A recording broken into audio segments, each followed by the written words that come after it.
All right, y'all, we give praise, esteem, and honor to the living Elohim in the name of Yahusha HaMasiach this day. Let's go ahead to John chapter 5 and verse 9. Search the scriptures, for in them you think you have eternal life, and there they was testify of me, and you will not come to me that you might have life. I receive not honor from men, but I know you, that you have not the love of Elohim in you. I come by Abba's name, you receive me not. If another shall come in his own name, him you will receive. How can you believe which receive honor one from another, and not the honor that comes from Elohim only? Do not think that I will accuse you. The Abba, there's one that accused you, even Moses, in whom you trust. Had to believe Moses, you would have believed me, for he wrote of me. But if you believe not his writings, how should you believe my words? All esteem and shamahim to Abba in the name of Yahusha HaMasiach. Let's get this John 1 and 12. But as many as received him, as them gave he power to become the sons of Elohim, to them that believe on his name, which were born not of blood, nor the will of the flesh, nor the will of man, but of Elohim. And the word was made flesh and dwelt among us, and we beheld his esteem. The esteem is the only begotten of Abba, full of mercy and truth. Yachanan bear witness to him and cried, saying, this was he of whom I spake. He that come after me is preferred before me, for he was before me. And all his fullness have we received grace for grace. For law was given by Moses, but grace and truth came by Yahusha HaMashiach. Okay, what was that, man? I know we were talking about long suffering. It was something else I ain't touched last night. I can't remember what it was. It's all good. I know what I'm going to do. Because I did say I would do this on the back end. So I want you to do me a favor here, Sibby. I need you to go ahead and get me John chapter 19. I'll run the whole 19 down, but there's one thing in specifically that we want from 19. So matter of fact, let me do that, because that's going to drag you out. John 19 and 1.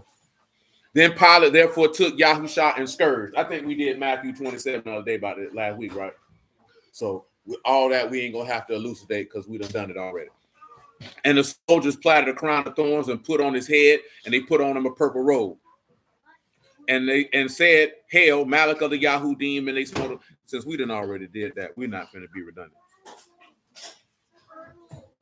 No, we're not going to be redundant. So let me just get on. Go ahead, Civic, and just pop off at verse 28. Matter of fact, hold on. Come on, verse 17. We ain't did that yet. And he, bearing his cross, went forth into a place called of a skull, which is called the Hebrew Golgotha. That's right. Where he crucified him and two other with him. On either side one, and Yahusha in the midst. And Pilate wrote a title and put on the cross, and the writing was Yahusha of Nazareth, King of the Yahudim. This title then read many of the Yahudim. Shalom, Quran. Shalom, brother. Run. For the place where Yahusha was crucified was near to the city. And it was written in Hebrew, Greek, and Latin. Then said the chief priest of the Yahudim of Pilate, write not the king of the Yahudim, but that he said, I am king of the Yahudim. Pilate answered, what have I written? I have written. There we go. Come on. Then the soldiers, when they had crucified Yahusha, they did what? Took his garments and made 4 parts. What else? To every soldier a part, and also a coat. Now the coat was without seam, woven from the top throughout. Oh, pause. Now we got to stop. So when you hear that, what does this take your mind to? Read it for him again, good sir. Then the soldiers, when they had crucified Yahusha, took his garments and made 4 parts, to every soldier a part, and also his coat. Now the coat was without seam. Coat was without what? Seam. Without what? Seam. Tell them what without seam is in the Greek.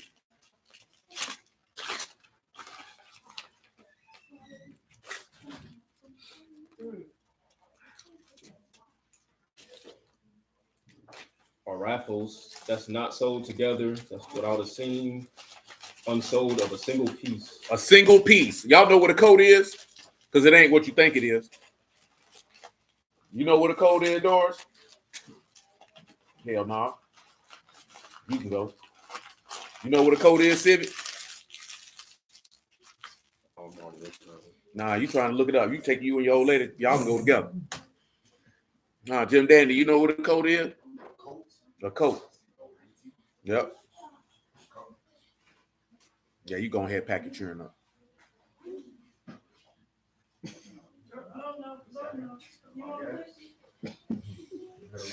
Shouldn't have farted then. Yeah, I said it.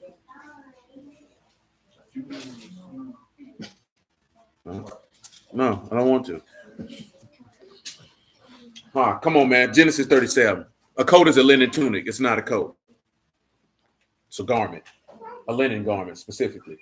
They just translated clothes. Shalom, Brother Ellis. No.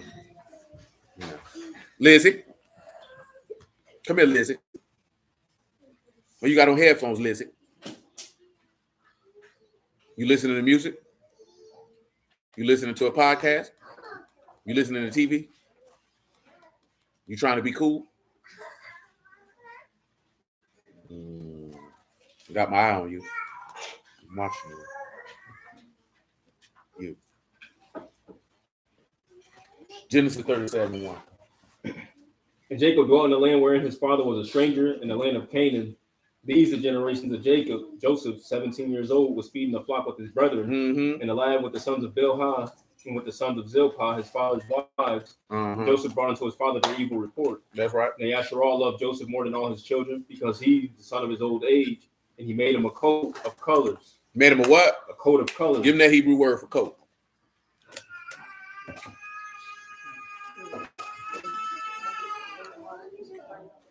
Kethaneth. A tunic. Undergarment. An undergarment. So what that take you back to when you hear that's a tunic? Sean mentioned Elijah and his mantle, which is a linen tunic, which is a linen garment. But it should take, shalom, my G. It should take you to something else, though. Stinks.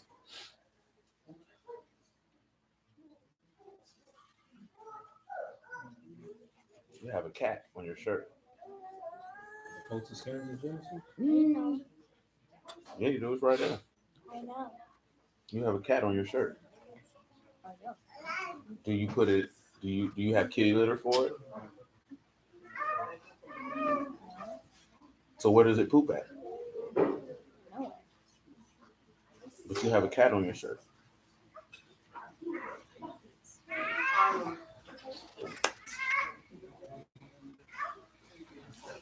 It should take you back to Adam. Go and get it for him. Genesis chapter 3. Give me verse 7. Shalom, Brother Craig. And the eyes of them both were open, and they knew that they were naked, and they sewed fig leaves together and made themselves aprons. Pause. It said their eyes were what? Open.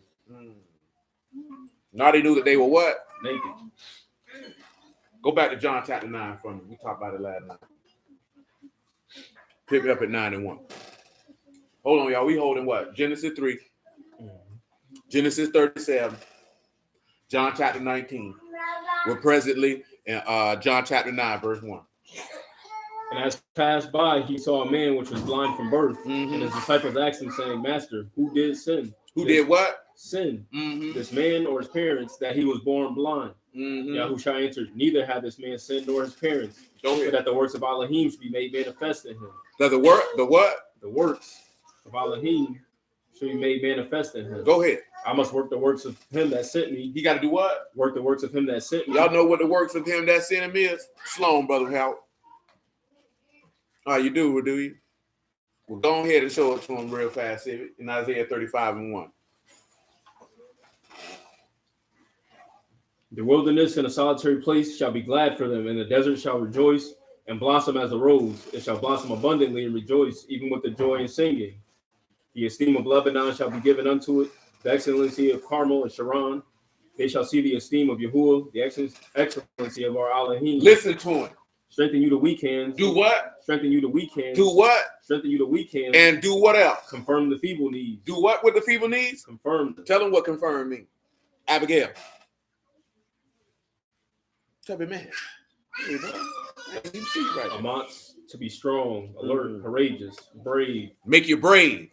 You know what it tell you that? It tell you that right there, like in Hebrews 12, right? You know what I'm saying? Let me read it to you real quick. Because I got to say it in 2 minute spots. So right here in Hebrews 12, right? Pick it up at about verse 12. It say, wherefore lift up the hands which hang down to the feeble knees, and make straight paths for your feet, lest that which is lame be turned out the way, but let it rather be healed. So he's telling those who are weak in the knees, which is a sign forth of fear. You know what I'm saying? We know that perfect love casts out fear, because fear got torment. So you understand? So he's telling you to strengthen those who are weak. Read it again. Strengthen you the weak hands and confirm the feeble knees. Now, of course, we just talked about that one, like the appearance of the son of Adam strengthened me. individuals get strengthened by reason of the word. But you know, one of the ways to get strengthened by the word, you actually have to want to seek it, and they actually have to want it. You know what I'm saying? Nobody's going to come drop it off at your doorstep. Go ahead. Say to them of a fearful heart, be strong. Say to them who got a what? A fearful heart. Be what? Be strong. Go ahead. Fear not. Behold, your Elohim will come. Your Elohim gonna do what? Will come. And what else he gonna do? Vengeance. Elohim, a recompense, will come and save you. He said he coming to bring vengeance and payback. Go ahead. Then the eyes of the blind shall be opened. The eyes of the what? Of the blind shall be opened. Uh-oh. What's Yahusha? He reading Isaiah 35, Lee. You see what he said in John 9? He said, who sinned? His parents. Which one of his parents? He said, nobody. That the works of Elohim might be manifest. Read it again. Then the eyes of the blind shall be opened, and the ears of the deaf shall be unstopped. Mm-hmm. Then shall the lame leap as a hart, and the tongue of the dumb sing. For in the wilderness shall waters break out, and streams in the desert. Shalom, Shaul. So you see how that works? He said to strengthen those who are weak. He say, turn your feet, let it, he said, don't be lame, but let it rather be healed, because your Elohim gonna come and bring forth healing. That's the manifestation of said works. Come on back to John chapter 9. And again, what we dealing with that, we talked about it last night, and this is a part of the graciousness and the mercy of which he came to do in John 9. But it's more in John 9 that we got to talk about. So go ahead. I must work the works of him that sent me while it is day. The night come when no man can work. Mm-hmm. As long as I am in the world, I am the light of the world. I'm the what? The light of the world. What else? When he had thus spoken, he spat on the ground and made clay of the spittle, and he anointed the eyes of the blind man with the clay. Listen. And said unto him, go wash in the pool of Siloam, which is by interpretation sent. He went his way therefore and washed and came seeing. The neighbors therefore, and they which before had seen that he was blind, said, is not this he that sat and begged? Some said, this is he. Others, he is like him. He said, I am. Mm-hmm. Therefore said they unto him, how were your eyes open? How were your eyes open? He said in answer, the man that is called Yahusha made clay and anointed my eyes. Do you understand, son, that even though they sat back and ate from the tree of knowledge of good and evil, who opened their eyes? Yahuwah opened their eyes, because it's his law that they took from. Satan didn't open their eyes. Yahuwah opened their eyes. The thing is when their eyes got open, they realized they were naked. They were naked until they sinned. But that's another conversation. Which really is the same conversation, which is why he gave them the coats of skin that we're going to look at. Because remember, it's a fine linen garment, and y'all know what Revelation say, right? That's the fine linen, which is the righteousness of the saints. You understand? Who gave them the fine linen? Yahuwah. So that's just for anybody to be like, well, Eve is this and Adam is this. Yahuwah gave them fine linen. Fine linen is reserved for the righteous, so you can shut your mouth. You know what I'm talking about? You same way you turn around, you look at Joseph. Joseph received the fine linen garment from his father. And what did it say that how Jacob regarded Joseph? Loved him more than all his sons. When you look at the Ab and Shamahim, he loved Yahusha more than all his sons. And he got many sons. It's a multitude that can't be counted. But as it pertains to the son of Elohim, he loved him more than all, because that's a quote-unquote son of his old age. You understand?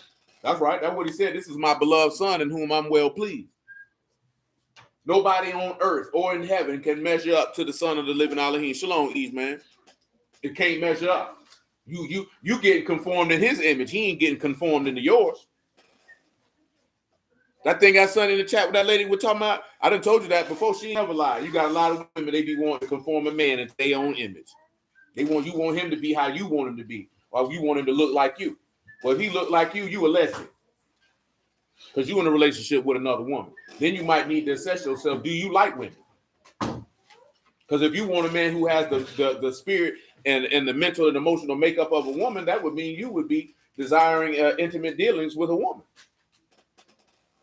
Not necessarily sexual, you know what I'm talking about? But intimate dealings with a woman, because you're attracted to the mind of a woman. And that's what they like to say about dudes these days. You're emotionally attracted to men, but physically, it's the same difference.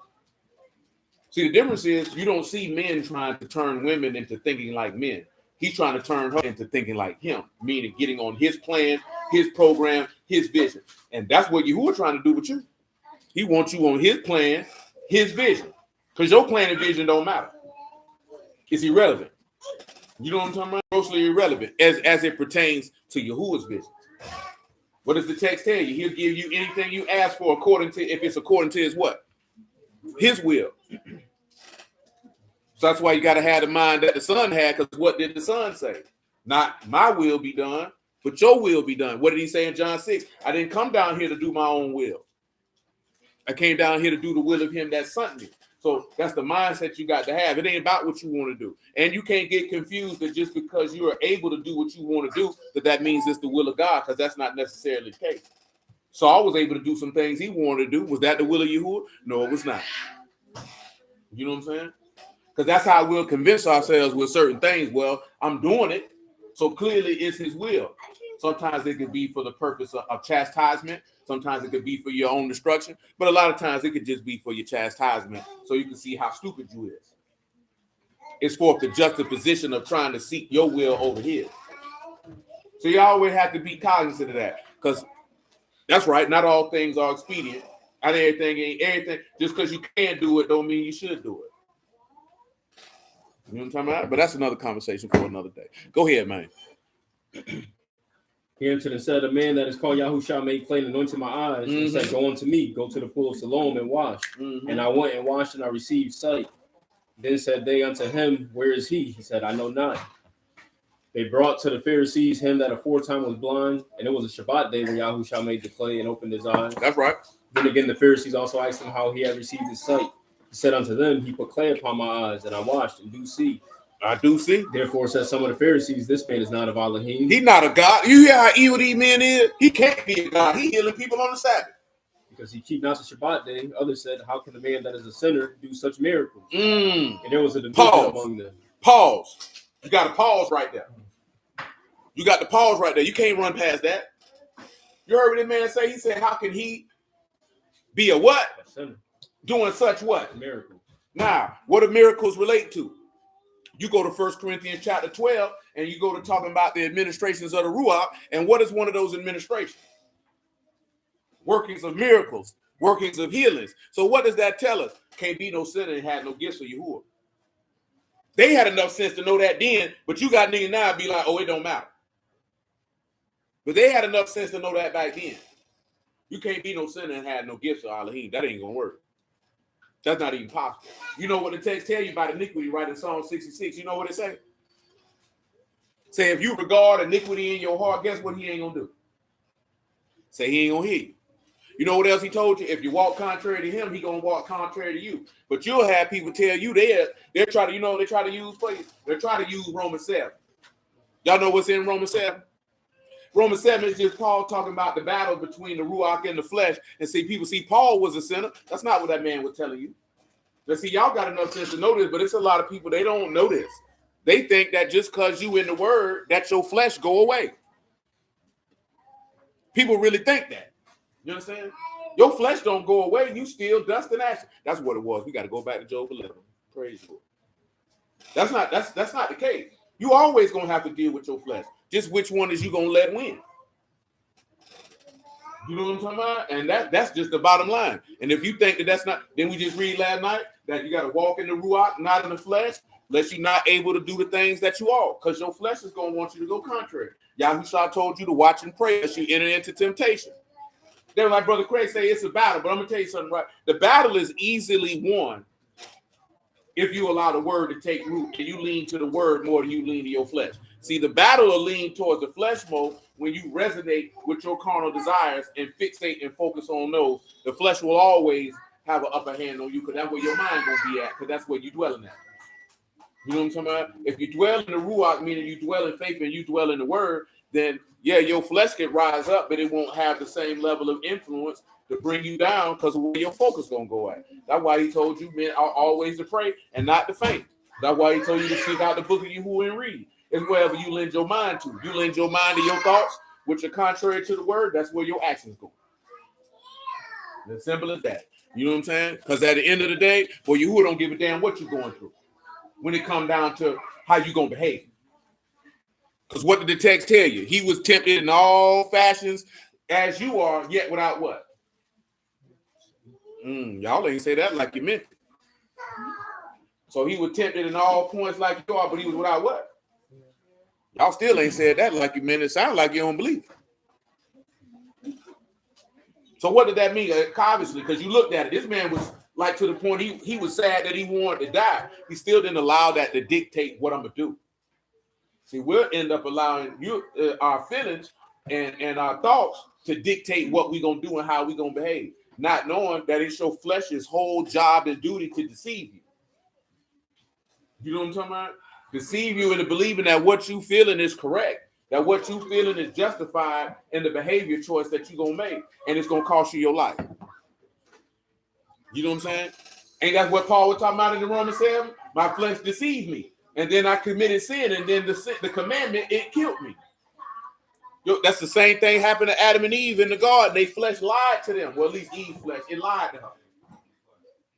Because see, that's how Satan gonna come in. He gonna come in with the lie that's gonna cater to your flesh, which is already lying to you. You know what I'm talking about? Your flesh ain't never gonna tell you the truth. You can let these people tell you women's intuition or a gut feeling and all that there. Boy, you better go seek Yahuwah, because that junk gonna get you. See, that's what they say. They don't say man's intuition. They say man, he got a gut feeling. That's the man side of that. That's why I said that's the man side. I got a gut feeling. That's what that number's about the spirit of jealousy, but that ain't no gut feeling. You know what I'm saying? That's in the spirit. You feel like, oh man, I think my wife doing X, Y, Z. But them gut feelings, that women's intuition, you know how many people say, man, women's intuition ain't never wrong. Nigga be wrong every time. It would be better to counsel you on what you think going on versus going on what you think going on, because it could be your flesh and your flesh could be lying. That's just the point. You know what I'm saying? You can call it whatever you want to call it, but your flesh will lie to you. Then they have you out here looking stupid. You know what I'm saying? Then you're going to be turning to Yahuwah like, oh, give me some forgiveness when you put yourself out there because you went according to your flesh. The flesh will never allow you to win. It's not made for you to win. It's contrary to Yahuwah. It's just what it is. You know what I'm saying? And the flesh is more than just the stuff you're lusting after. It's a carnal mind. Remember what he said to Peter when Peter said, not so, Lord. You know what I'm saying? You think Peter was talking about, he wasn't talking about the stuff that people lust after. What was he trying to tell the Lord wasn't going to happen? You wasn't going to die. I'm not going to let these people kill you. And he had to let him know, you thinking carnally right now. You're being adversarial to me and what the will of my Father is. I'm going to need you to get behind me because you bugging, because you desiring the things that be a man and not that be an Elohim. And that ain't got nothing to do with the stuff that we always talk about people be lusting after. All his desire is my master's not dying. I'm not letting that happen. But that's not the will of God, son. That's got to happen. So even in that instance, when he said you desire the things that be a man, he was being carnal. You know what I'm talking about? But we wouldn't associate that. See, we, by the grace of Elohim, we've been in this word too long to just be thinking about lust is just a little throb in your loins. You know what I'm talking about? Because if you think that's the only thing that lust is regulated to, you ain't actually did nothing in your life to understand the desires that individuals can have that have nothing to do with a thronging in your loins. You know what I'm saying? You can have a desire to do something that you know would be contrary to you who as far as faith is concerned, and you go do it anyway, because that's what you wanted to do, because that's what Peter was doing. But Peter just didn't understand. He didn't understand this man had to die. You think, imagine this here, right? And I know it's difficult to put yourselves in Peter's shoes, but imagine you believe this man is the Son of God, the anointed one of Elohim. This your master, your teacher. You've been walking with him, going everywhere he goes, learning everything he teach you. Then he turn around and look you in the face and say, I got to suffer many things of the chief priests and scribes and be killed and rise from the dead the third day. How you think you're going to react to that and you still ain't been converted yet? You know what I'm talking about? You ain't been converted yet. You ain't received no ruach. How you think you're going to react to that type of statement being made to you? You're probably going to react just like Peter reacted if you love him like you say you do. Because in your mind, you be like, this here, boy, ain't nobody finna do nothing to my name, not mine. You ain't gonna be like, well, that's what God say, let him die. He don't got that understanding. All he knows is this man just told him he got to die. Oh, no, he ain't even listened to the part that he said he gonna raise again on the third day. All he heard was, them niggas gonna kill you, not my nigga. That's how the majority of men, if you look at this man and you say, that's my master, that's my leader, that's my king, and you talking about somebody doing something to him, that's how you gonna feel. I'll die first. Before these boys do something to you, I'm gonna die first. But you know what you would be thinking that? That would be the mind of a man, would it not? So he not wrong because he was a man. He's carnal. What else is the way he gonna think? That's why that Romans 8 say, it's enmity against the carnal mind. It's not subject to it, neither indeed can be. Because the law said he had to die. You know what I'm saying? The law said he had to die. Peter didn't understand that. We didn't talk about this before. Y'all do know that them boys didn't even know he was gonna resurrect from the dead, and it was written. They didn't even know that. Where you at, bro? 17. John chapter 9, what? Verse 17? Mm-hmm. Come on with it. They say unto the blind man again, what say you of him that he have opened your eyes? He said, he is a prophet. But the Yahudim did not believe concerning him that he had been blind and received his sight until they called the parents of him that had received his sight. Mm-hmm. And they asked them, saying, is this your son who you say was born blind? How then do we now see? His parents answered them and said, we know not. We know that this is our son and that he was born blind. Mm-hmm. But by what means he now see, we know not. We know not. Who have opened his eyes, we know not. We know not. He is of age, ask him. He said he grown, you talk to him. He shall speak for himself. These spake his parents because they feared the Yahudim, for the Yahudim had agreed already that if any man did confess that he was a Mashiach, he should be put out of the synagogue. Therefore said his parents, he is of age, ask him. Then again called they the man that was blind and said unto him, give Elohim the praise. We know that this man is a sinner. We know he a what? A sinner. That's a bold statement to make right there. Go ahead. He answered and said, whether he be a sinner, I know not. He said, I don't know nothing about that. One thing I know, that whereas I was blind, now I see. Then said they to him again, what did he do? What did he to you? How opened he your eyes? Listen what he tell him. He answered, I have told you already, and you did not hear. Wherefore would you hear again? Will you also be his disciples? Will you also be his what? His disciples. He said, we be who disciple? Then they reviled him and said, you are his disciple, but we are Moses' disciples. Paul, see, that's where we at right now, but this is why we came here. I think we talked about this a couple weeks ago. I can't remember. Maybe we did, maybe we didn't. You know what I'm saying? But look at the statement that he made. He said, man, you his disciple. We whose disciple? Moses. See, they was disciples of the law. They didn't want no grace and truth. See, they wanted death. You understand? See, again, right? You look in the garden, and you had what? Two trees that were mentioned by name. Good and evil, tree of life. That was an instance of what? Law, grace, and mercy. Why you think they didn't pick the tree of life? Because the law had to come first before grace and truth come. Once grace and truth came, now guess what? You have access to the tree of which you didn't have access to before. Because when they got the law, it opened their what? Their eyes. If they would have got a tree of life, guess what? Their eyes would have never opened. And you know why their eyes would have never opened? Who can explain to me, according to the text, why their eyes would have never opened if they would have ate from the tree of life? Because their eyes would have never opened.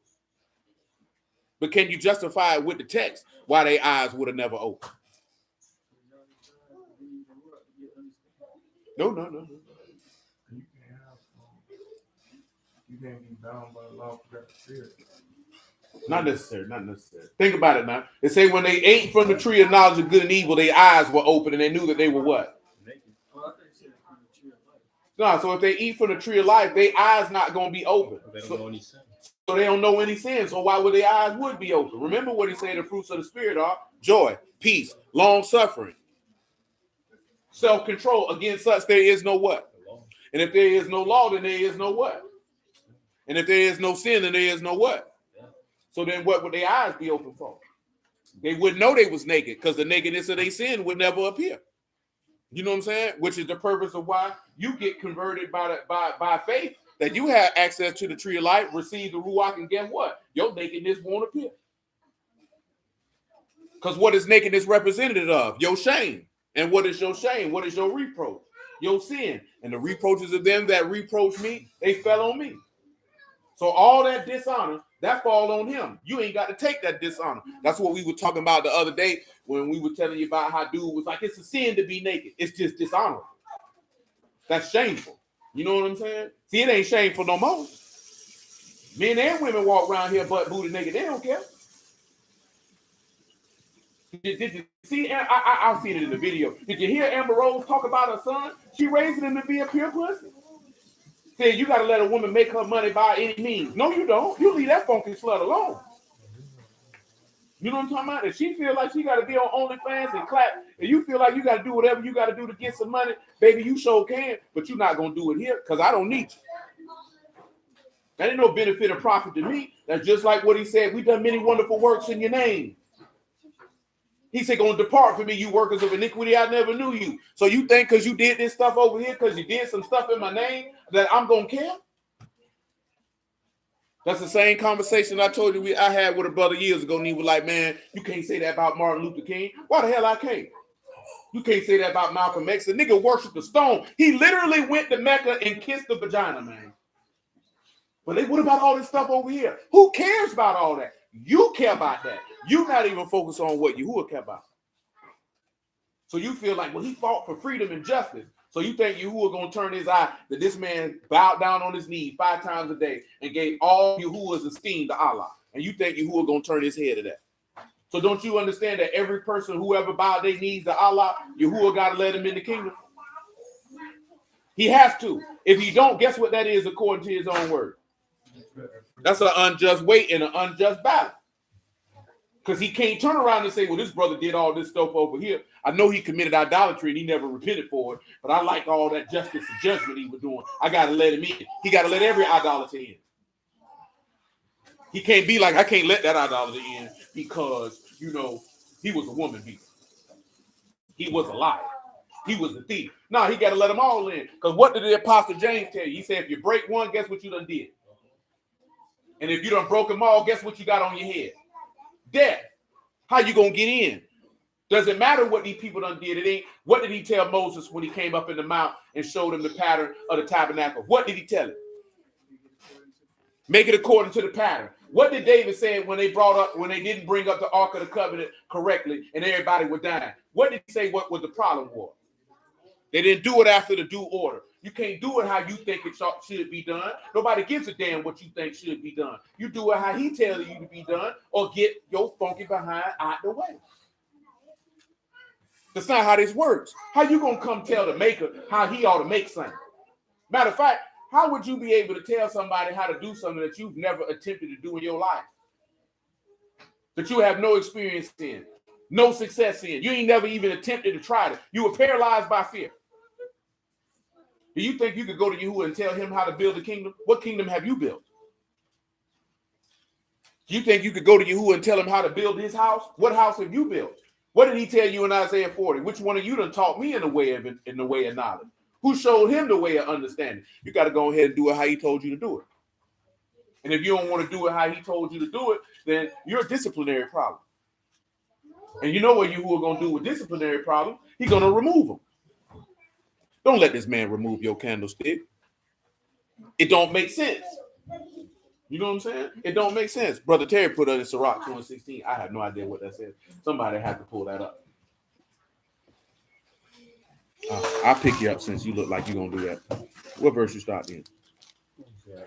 We're in 29. No, John 9:29. Go ahead and pull that up so I can check because I don't know what that says. John 9:29. We know that Elohim spake unto Moses. We know not whence he is. The man answered and said unto them, why herein is a marvelous thing that you know not from whence he is. And he opened my eyes. Now we know that Elohim hear not sinners, but if any man be a worshiper of Elohim and do his will, him he hear.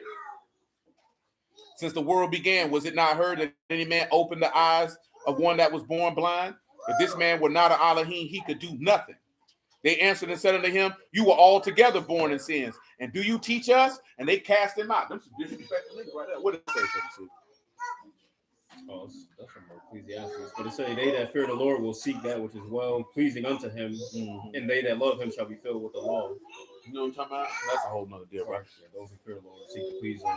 Those who love him are filled with his law and humble themselves before him. You know what I'm saying? But of course, you know, that's what we know in 1 Chronicles 28:9, right? Got to serve him with a ready heart and a willing mind. You have to delight in it. But see, what we done came into, like we done talked about many times, we want to make this man over in our image and according to our likeness and then serve him how we want to serve him. Which is what, you know, a lot of people say the Pharisees was keeping the law. Do you know that they were not? How many times did this man tell these people that they were not? They weren't doing nothing. You know the only thing the Pharisees were doing? Keeping the Sabbath day. Keeping the feast day. tithing, and not eating pork. Outside of that, them boys were going hard. Do you know? Well, it's not in Matthew though. But do you know in Jeremiah, this man said these men were running trains? No, that was in Amos. Excuse me. Say they were going in the same maid. He said they were running trains in Jeremiah. He said everybody neighed after his neighbor's wife. So that means everybody were posted up looking to sleep with their homeboy old lady. You know that Ezekiel said all these people did was commit oppression and violence? Do you not know in Ezekiel he said all they did was get money by illicit means? You know what I'm talking about? That's all they were doing. And people were living sour. Do you not realize that man said in Isaiah 65, I spread my hands out all the day to these people, and they do things that I find abominable? Matter of fact, he did say they were sitting around eating swine's flesh, hanging out in cemeteries, worshiping other gods. This is what your people were doing. Get what the Pharisees were doing too. You remember he said in Ezekiel, let me show you what they do in the temple, son, when ain't nobody looking. Let's not talk about what Benjamin them had going on. You thought the booty band and stuff stopped in Judges? Didn't they make golden dildos or something like that? Yeah, they were doing all they were going hard. They were going hard. In Ezekiel, like they made images of men committed whoredom. Yeah, they did. Say they made, you know what I'm saying? But now that whoredom was just the spiritual whoredom. But he ain't no telling. Because like I said, you thought the booty stuff stopped with Benjamin? You just thought, oh, Benjamin was the only bruise that was chasing booty hole, and it stopped. Well, they were chasing booty hole during the time of Mashiach. Clearly, there was a woman saying she had 6 husbands. That man looked at that woman and said, man, you done had 5 husbands, baby. And the man you with now, they ain't your husband either. She like that. He done told me my whole life. And you know what you heard? You know, in modern times, what you would have heard in the background if she would have said that? Somebody would have made a meme and played Future in the background. She for the streets. That's a lot of men. 6 men is a lot of men in a short period of time talking about husbands. I told you, I went to school with somebody. I grew up with somebody, boy. She on her 5th husband. We ain't even 40. She about maybe a few months older than me. I'm finna be 43. That means from 18, that's a 25-year span now of adulthood. 5 times. That's a lot of marriages, man. I couldn't even imagine being married 5 times. As a man, if I got divorced 1 time, I'm good. After that, I'll never get married again. I ain't finna go around here and do it twice, 3 times, 4 times, 5 times. 5 times? This nigga Booker T.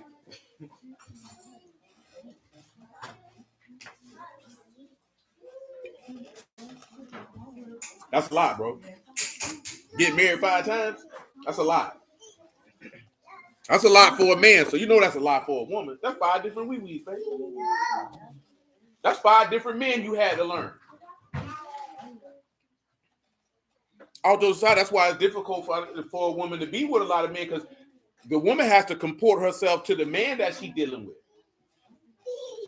So then once you done learn how this one man is, and now you going to another man, now you got to comport yourself to this man. But guess what you're going to end up doing? You're going to try to take elements of this man over here and bring it to him and say, you should do this here too. Or like what Carlos Miller said, you end up creating a super nigga in your head. You know what I'm talking about? He read poetry. You know what I'm talking about? He fight. He got $1 million, all this type of stuff. This man doesn't exist because you've taken elements of all these different men who you done been with and mashed them together. I literally just said a woman say, why I can't take the elements of my 3 favorite dudes and make one man. I go to show you that more women want more than one man. It also shows you that no one person can be everything to you.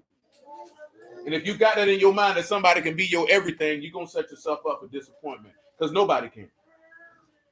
Nobody can be your everything. That's the stuff they gave you in the movies. You know what I'm talking about? No woman can be a man's everything because it's going to be certain things that he desires that you can't do. That you don't have the ability to do. And it just is what it is. Does it make you a horrible person? That's fantasy land. You know what I'm saying? You ever heard of Red Hot Chili Peppers? You know about them? That's a rock group. They good and old, good junkies and whatnot. They might be clean now. You know what I'm saying? But they had a song, and it was called Californication. And in that song, he said your whole reality was crafted in a Hollywood basement.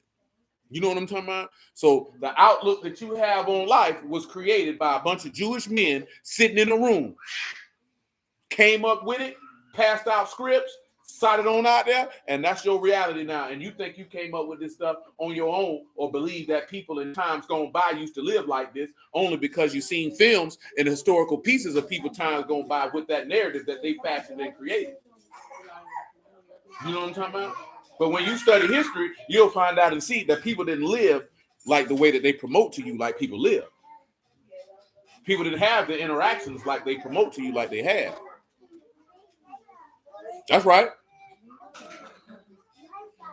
Definitely right there. And then of course, that's the beginning of the line. You know what I'm talking about? You know what I'm saying? What he said, space may be the final frontier, but it's made in a Hollywood basement. Let you know full well, them boys ain't hit no moon. You ever seen what it is, bud? You ever seen one of them astronaut dudes? They asked him, did they land on the moon? Man, that dude was ready to fight. I'm talking about he swung on the reporter and the cameraman. Why don't you ask me no junk like that? Nigga, we know you ain't been up there. I've been told you that. I don't believe none of that. We was just talking to Muffin about that the other day. They watching Jurassic Park. She talking about, look at the dinosaurs. Them dinosaurs ain't real. How they know what they sounded like? They wasn't there. You know what I'm talking about? They wasn't there. How they know? They don't know none of that. They don't have no recorded human being giving any record of what these animals sounded like or did or nothing. They don't got none of that. As a matter of fact, let's put it this way. There is no record of dinosaurs of any ancient civilization in human history. You ever seen one from the Sumerians? You ever seen one from the Babylonians? I ain't never seen none. You ain't never heard no Hebrews talk about it. No human. These people done wrote down many a story about many things. They left out dinosaurs. Nothing in Egypt. They got hieroglyphics with men trying to have sex with men. But nothing about dinosaurs. Come on, man. Yeah, I remember that when they're Quran. He say several of them asked him to swear on the Bible because we're ready to fight about that. Now, I can understand that. I ain't swearing on the Bible. If you don't believe me, you don't believe me then. Me swearing on the Bible ain't going to make it more true. You know, that's what white people believe in. Swearing on the Bible. But y'all ain't never thought about that? Most people like, no, they real. Say, man, a lot of people know they don't know. Who ever seen a raptor before? How they know what it looked like? Who told them? The fossils. They got bones, but how you know what he looked like? DNA. You look at the structure of the bone. You look at the structure of the bone. How you know what his flesh looked like? You got alligators. You got animals. So you telling me he just a big old walking alligator? That's what we telling you. Alligators are the longest living dinosaurs, really. Shalom, Jedediah. I ain't even see that, bro. That boy said they had visions of advanced chicken wings. Oh, for real though, you know what I'm saying? I thought it's important because we'll end up passing them lies down to your children. You know what I'm saying? The boy say Ford makes a Raptor. It looks like a great vehicle. I wouldn't doubt it. You know. You know what I'm saying? I knew you would appreciate something of that sort. He's like, I'm gonna add that to my arsenal. I'm talking about, boy, that nigga look down there is definitely the old nigga who tell the dry joke. Like, granddaddy jokes won't never be funny. I just laugh so he give me some candy.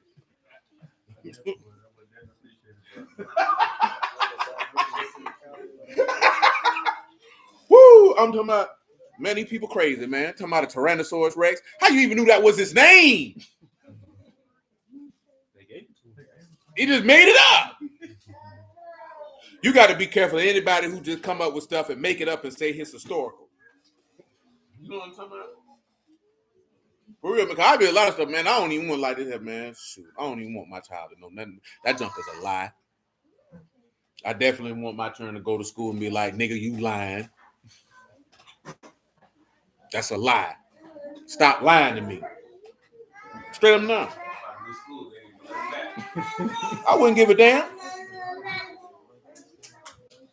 Ain't nothing wrong with it. Turn, look, and stop lying. What you say, Craig? Adam definitely didn't name him that. Say Adam named every animal, but he forgot about these, huh? So where were they at on the ark? Because they wasn't fitting on that. That's what they say too. The earth been here billions of years. You believe in that Bible? That's not true. See, I ain't got time to fool with you. You don't want to believe in that, but you want to believe that we came from a one-cell organism and mutated into a monkey. And a monkey mutated into a man. But ain't no man mutated from a monkey since. You seen the monkey? Well, I don't know. It's a couple niggas out here. They look like one.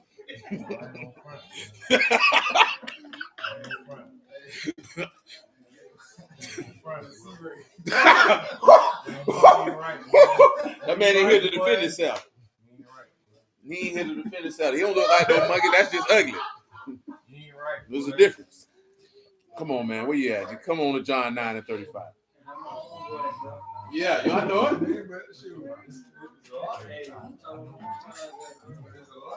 He said, but is it a lotto?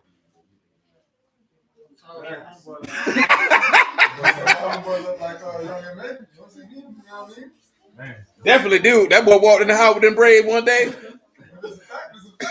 I'm talking about, boy, that boy was looking like young M.A. Boy, looked like that was her older brother.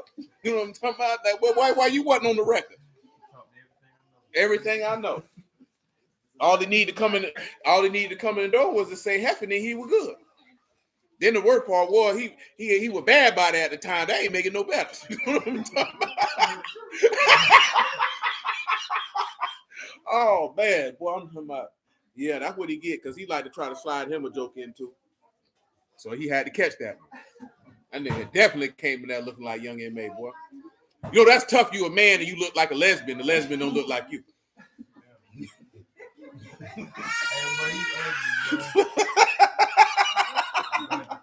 Sure, he was ugly for looking like that. John 9:35. Yahusha heard that they had cast him out. And when he had found him, he said unto him, What did he say? Do you believe on the Son of Elohim? Mm-hmm. He answered and said, Who is he, Lord, that I might believe on him? He answered. He said unto him, You have both seen him, and it is he that talked with you. And Yahusha said unto him, and he said, Lord, I believe, and he worshipped him. That's right. Yahusha said, For judgment I am come into this world. That they would see. Not might see. Oh, they would see not, might see. And that they would see. Might be made blind. Now, of course, you notice the difference, right? Look at what he said, right? He came into this world that they would see, not might see. Now, pay attention to this here, right? Could Adam and Eve see? They couldn't see. So there's a. Can he say for judgment? Listen to it, right? Yahusha say for judgment I come into this world. That they which see not might see, and they which see might be made blind. When you go back into the garden, was Adam and Eve made blind? No, they already couldn't see. He gave them the ability to see. You know what I'm talking about? But see, that's a whole nother deal. Keep on going. And again, this is showing you the element of grace and truth that is embedded in the story of Adam and Eve. Because if you're blind, but you say you see, he gonna tell you, that means you what remain? Come on, read it for him.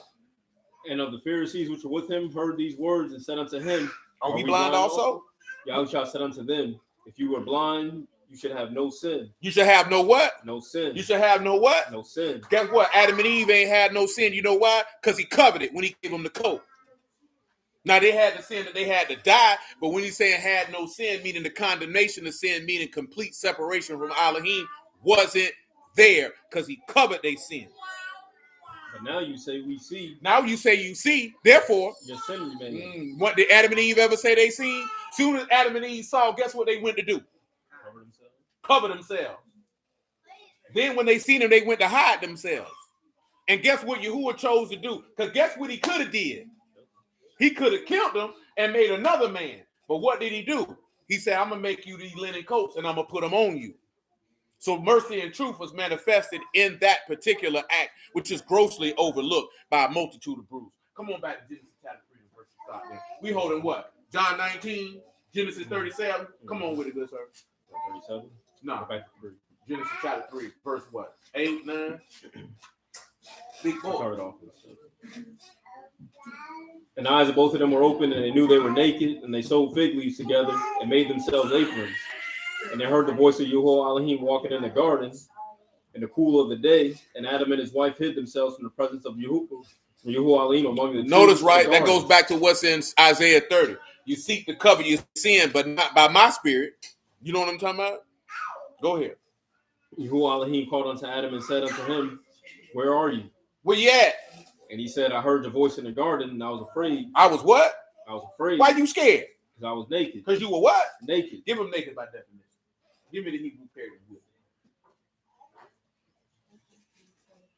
That's a room that is naked or nakedness, nudity. And how you spell it? That's Ayin, Rosh. I don't know that other one. Probably me. Probably me. I think that's wrong. Ayin, Rosh, and me. Share with the group. But why you got your sweater tied around your shirt like that? You going to the country club? That's fun to you?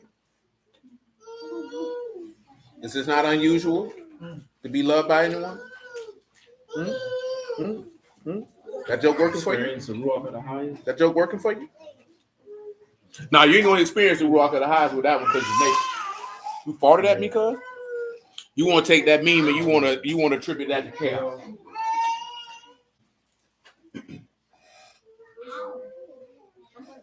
You want to take that meme and you want to attribute it to sin because of why they were naked. Quran got the experience the chaos first. And that's pretty much what you've done. You've experienced sin first when you could have experienced life first. Does that make sense? Because that's what they did, right? That's why they were naked, were they not? Give me Hebrew chapter 4, man. Pick me up at verse 13.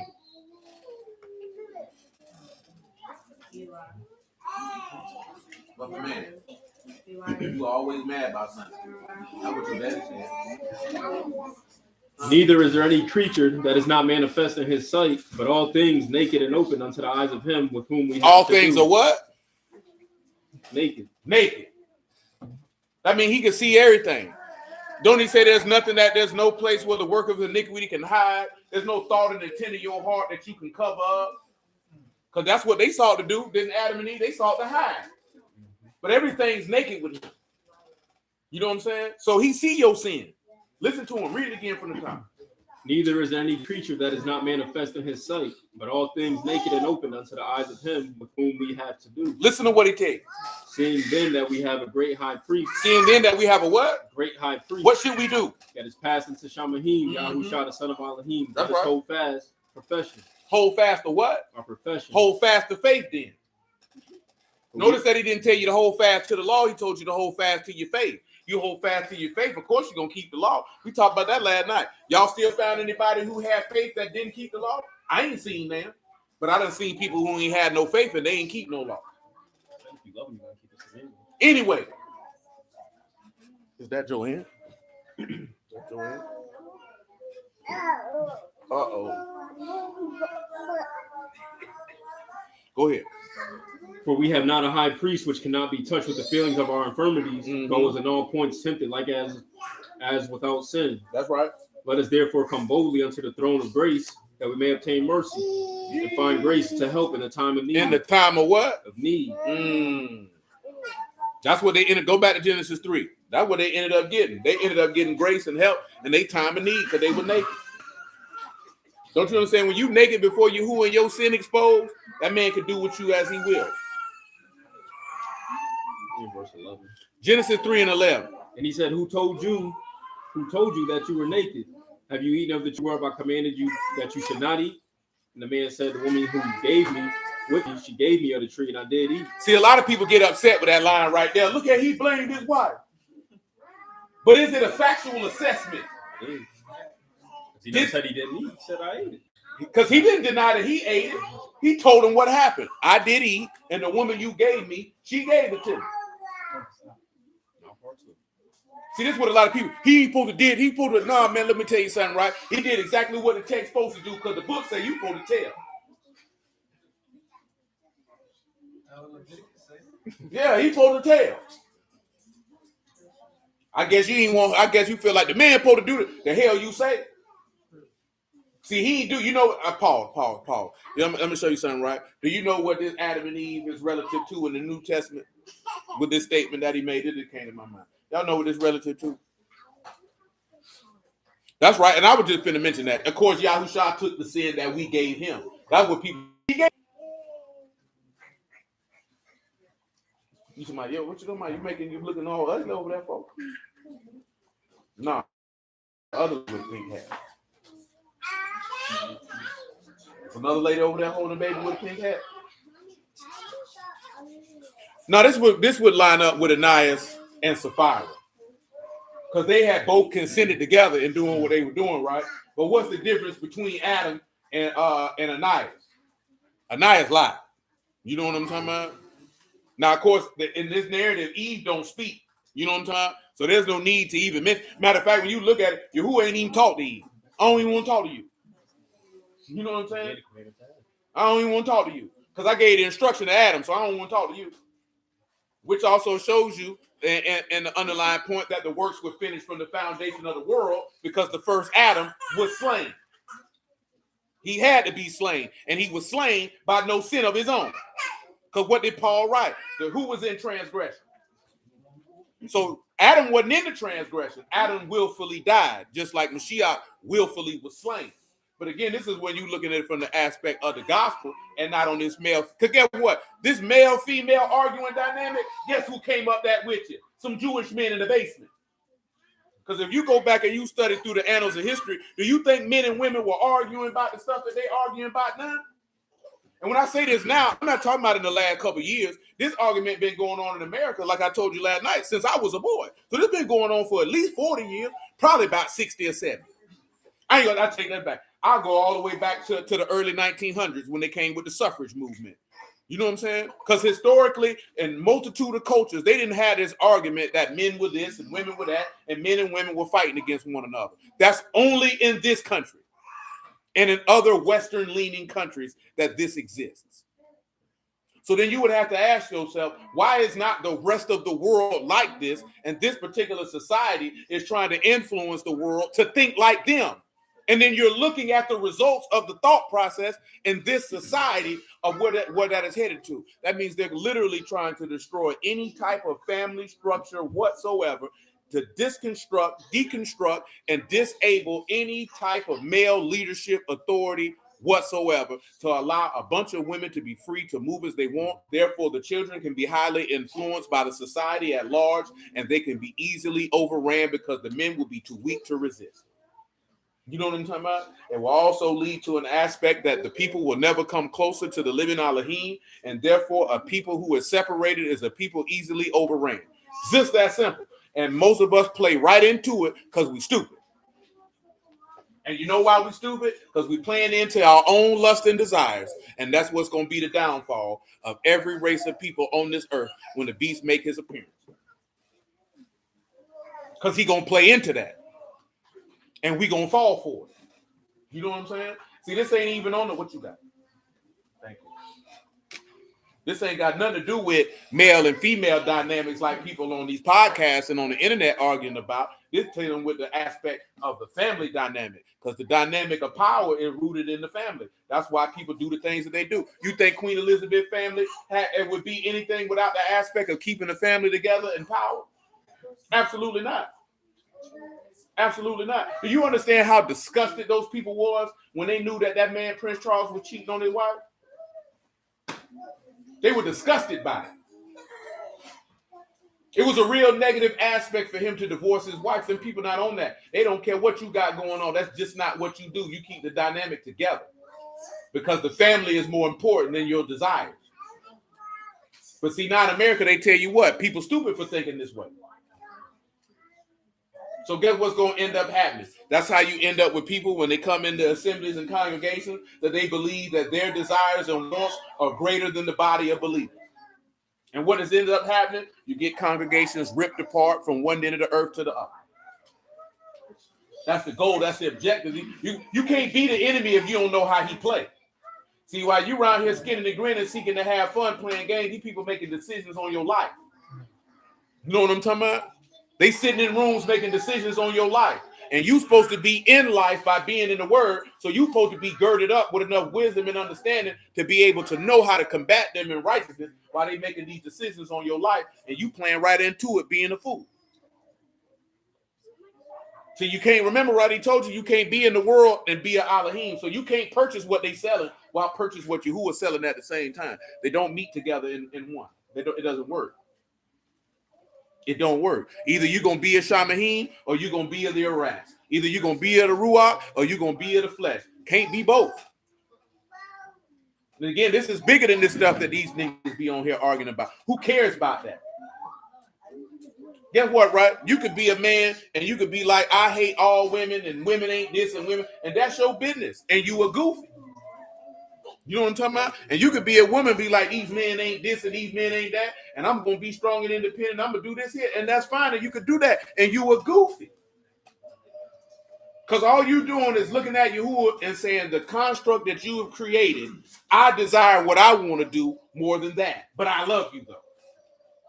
Do you know how many women, not people who just in the word, you know how many women and men get online talking about how much they love God and all this stuff, and their whole lives are direct opposition to everything this man stands for? And they feel like that's cool? That's not how this works, man. That's not how this works. So this is not an aspect of him like the woman is this and the man was this. This is a playing out of what happened to us because you killed your own husband. You the reason your husband died. You is. Because if you don't sin, your husband don't have to be slain. If you don't break that covenant of marriage, your husband don't have to be slain. So you killed your husband. That's what they say. Well, Adam, he didn't have to eat. You're right, he didn't. And he would have got another wife. And what that would have left you at. See, nobody don't want to look at that aspect of it. He didn't have to. Oh, he's supposed to stop her. What, he supposed to ran and slapped it out of hand? What, he supposed to beat her up? Like, that's the foolishness of an individual. How she did wrong, but she the victim. How is she the victim and she wrong? That's how a lot of people deal with when they talk about the devil made me do it. You a victim, but you wrong. No, sir, you no victim. You ain't no victim. You can't be a victim. Everybody want to be a victim and then just conveniently leave out. Yeah, I did this or this, that, there, and the third. Or I was offered this, but I turned it down. You know what I'm talking about? No, you're not a victim. You're trying to elicit sympathy in order for the situation or circumstance that you placed yourself in. Yahuwah wasn't feeling it. Ain't that's what Israel tried to do with all that weeping and crying? Ain't no weeping and crying. He said, y'all can weep because you read this book of the law now, but I'm still going to get y'all up out of here. Oh, we don't want to hear that. Come on, sis. Verse 13. And Yahuwah Elohim said unto the woman, what is this that you have done? And the woman said, the serpent beguiled me, and I did. Oh, there it is. I stand corrected. She did speak. Look what she said. He lied to me. She didn't just say, I ate it. He lied to me. Go ahead. And Yahuwah Elohim said unto the serpent, because you have done this. Paul, now this is the thing, right? If she lied to him, if he lied to her, guess what that means she knew? That means she knew what was right. That means she went with what she desired over what was right. All it took was a little sweet talk. See, that's what I was talking about earlier about how the flesh will deceive you, and that's all Satan need to know. Because what did it say? It was a tree that desired to make one wise, right? So that's what I'm point earlier, right? That's all Satan needs is to know what you desire, because your flesh going to deceive you. Because her flesh deceived her into believing that what Yahuwah said was going to happen wasn't going to happen. All she needed was somebody to come through and confirm what her flesh was already lying to her about.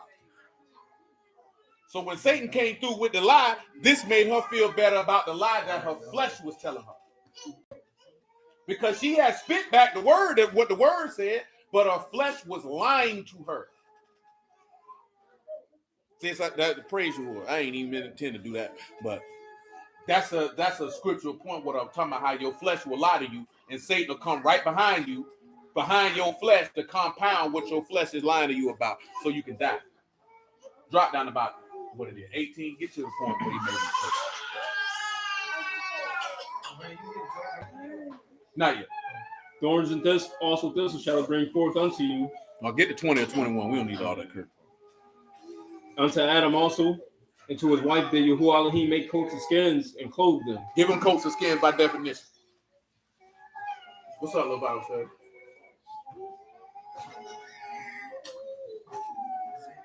Kephaneth, that's a tunic, undergarment. Same word from Genesis 37, right? Mm-hmm.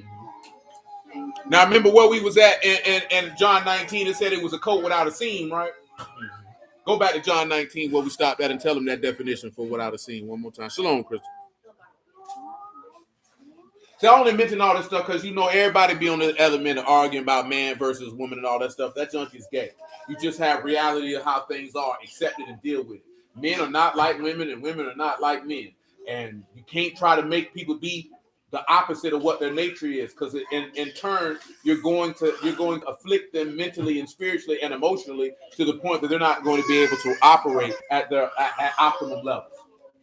You can't take a man and make him emotional and then expect him to be a leader, a warrior, a provider, and a protector. That can't happen.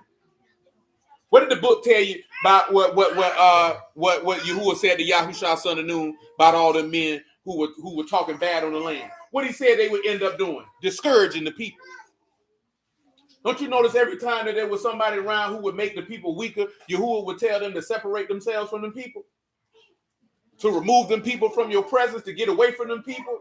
Because they're going to make you weaker. You're not going to be able to execute as a man. Even as a man, you can't have men around you who like that. It's detrimental.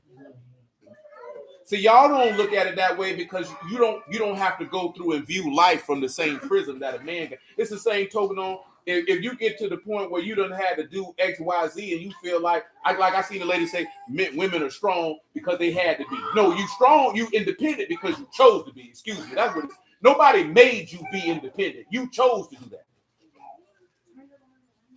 Because you know, I seen a dude say the other day, man, he was like, you should try to make an independent woman dependent. No, you shouldn't. That's stupidity. If that person don't want to do it, why would you try to change them into that? That's not what they want to be. Because you know what's going to end up happening? You're going to end up drained. The same token that you see an old broke nigga and you be like, you know what? I can build him up and make him like this here. Now you're going to be sad because you're going to be depleted of all your energy. Because that wasn't your husband. That was your son. And you tried to build him up in the image of a man that you wanted him to be. Now you're upset when he don't do it because he's still at Do Dirty House playing mad. Now you upset. You know what I'm talking about? Now you mad. Instead of saying, hey, man, that nigga don't want to do nothing. He don't want to do nothing. See, y'all don't know. Do y'all know women who call themselves independent? Like really embody that? Would you want to deal with them if you were a man? You know what I'm saying? Like you have to sit back and look at it. If you friends with them and you see how they interact and how they move, and you just pause for a moment and put yourself in a man's mind, would you want to deal with that every day?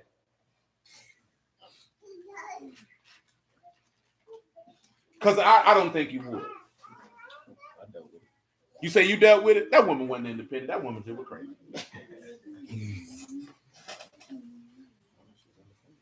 The reason why I say that, because most people who say they're independent, they haven't even created a lifestyle that anybody wants. You know what I'm saying? If you say you independent, that means you created a lifestyle that other people would want to slide in. Like what we were talking about last night, like how women say they wish they want Beyonce life. Most of these women out here, nobody want their life. The average person out here is not getting no money like that, and they don't have a career. They got a job. You think somebody envying the fact that you got a job that you don't want to go to? Making a shade under $40,000 to $60,000 a year? Don't nobody want that life. Nobody wants that. Ain't no woman clamoring to say, I sure want to work 45 hours a week like she do. So you can buy some outfits and take a plane trip somewhere. Nobody wants that. Guess what? You know why you wanted that? Because a white man in the basement came up with this idea, and all of a sudden Instagram popped up in your life and all this other stuff, and now everybody's competing against an illusion of life that everyone is creating for themselves. And now you measuring your life against people who make millions of dollars. How you gonna measure your life against somebody who make millions of dollars? You got to be the dumbest nigga in captivity to do some junk like that. You making $55,000 a year your life to a nigga who make $10 million. There's no comparison. They can do things that you can. And you know what that is? That's a manifestation of that Psalms 37. Get it for him, verse 1. This is what ends up happening. That boy called yet? I didn't even realize both of you turned. I don't know by you did it to the wall.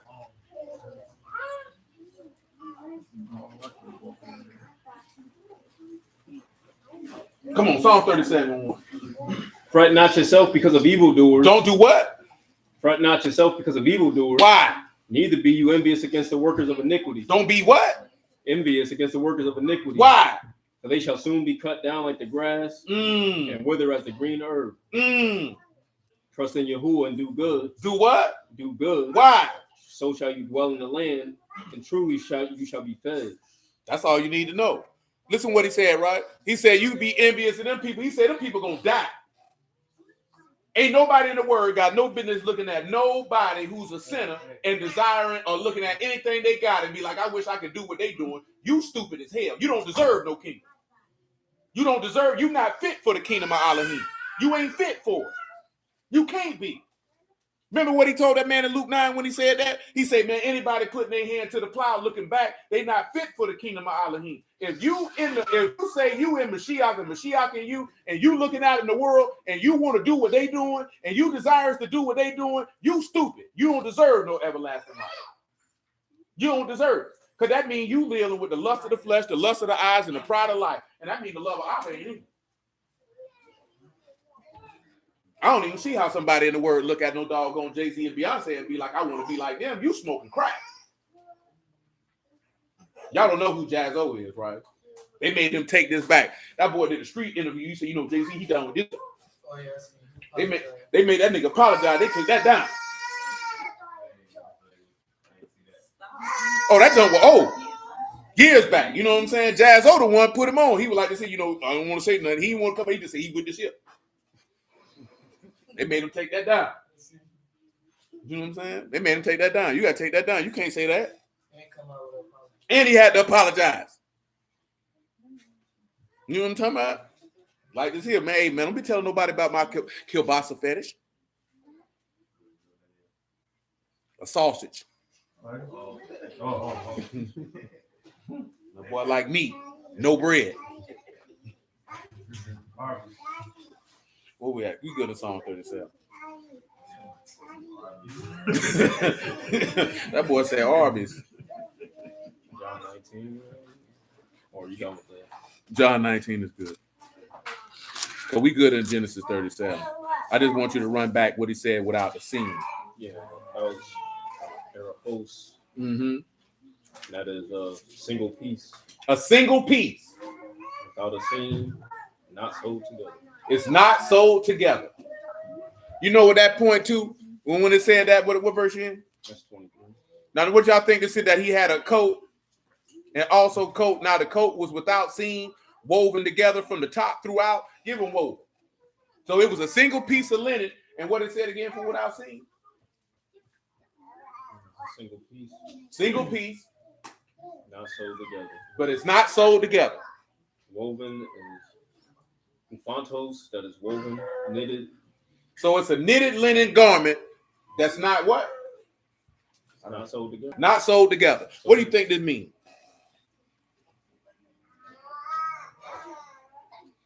Praise Yahuwah, Jedediah. Sure, I think it ain't patched up. But it's connected. It's connected, but it ain't patched up. See, Quran say the priestly robe. Craig said that would have took some making. But you know what it's really representative of with that coat? That veil. That veil. The centerpiece of that veil.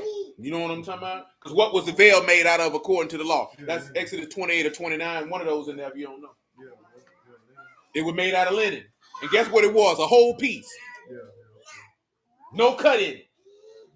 There's a whole curtain on this side, whole curtain on that side. And what is the veil representative of? You couldn't come into what? Couldn't come into to Kadash or Kadash. And what was behind the veil? The Ark of the Covenant, the mercy seat, the throne. So him with this coat on, out of this linen tunic on, was representative of you could come to him for mercy.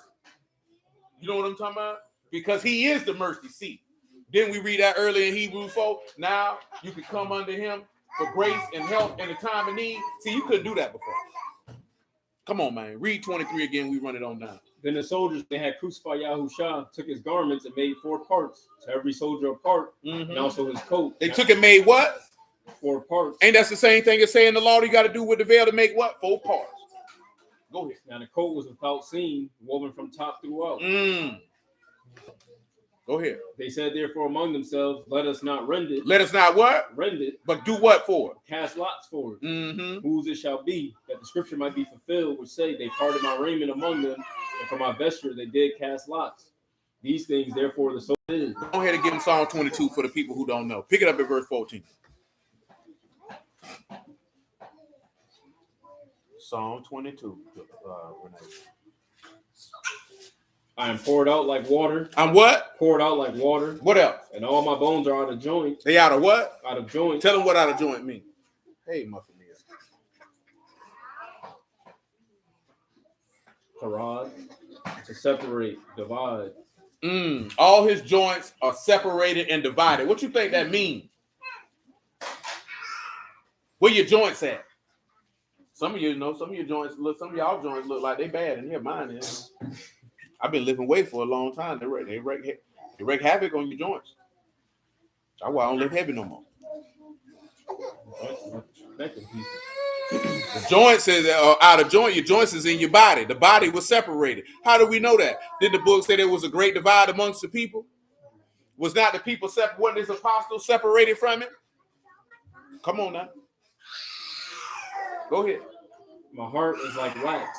It is melted in the midst of my bowels. My strength is dried up like a potsherd, and my tongue cleaves to my jaws. Ain't that what he said? He was exceedingly sorrowful even unto death. That man was weak.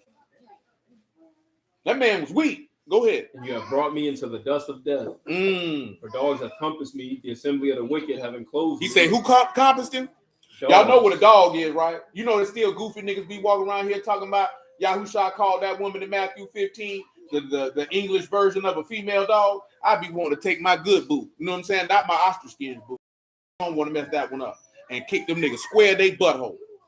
Because you got to be the dumbest nigga in the world to walk around he called these women a female dog. Because the word in Hebrew for dog, you know what it is? It's kaleh. Read it for him. That means something that's abased. Little honor. Also, a male temple prostitute. Kaleh, a dog, contempt or abasement, pagan sacrifice, male cult prostitute. That's right. So when you see in the text somebody who's abased, he was contempt. So that means it was lower, it was lesser men surrounding him. So I guess them were female dogs too. But when you see in the text, it's either a dog, a man of low degree, meaning you are dishonorable, or a man who sells his butt for a pagan god. Y'all do this. See, y'all don't even understand. You might say you told that nigga at work that, then you say, well, but what Horace them had going on. Tell him what he say, what you seen, you found out what Horace had going on. We found some more stuff. Horace was dead and gay. Oh, that was the story. Said his mama, I guess Horace and Seth tried to have sex with Horace. Seth was trying to sodomize him. He went back and told his mama. Told his mammy. His mama told him, tell him he can't hit you from the back. He gonna hurt you. He can't hit you from the back. He gonna hurt you, son. He said next time he tried playing his butt. Next time he tried, just play in his rectum. That'll satisfy him. And then when he get off, put it on some lettuce and make him eat it. And then when he ejaculates, put it on the lettuce and make him eat it. That's just more detail. I told you that he told him ejaculate on. Yeah, that's what these boy got going on.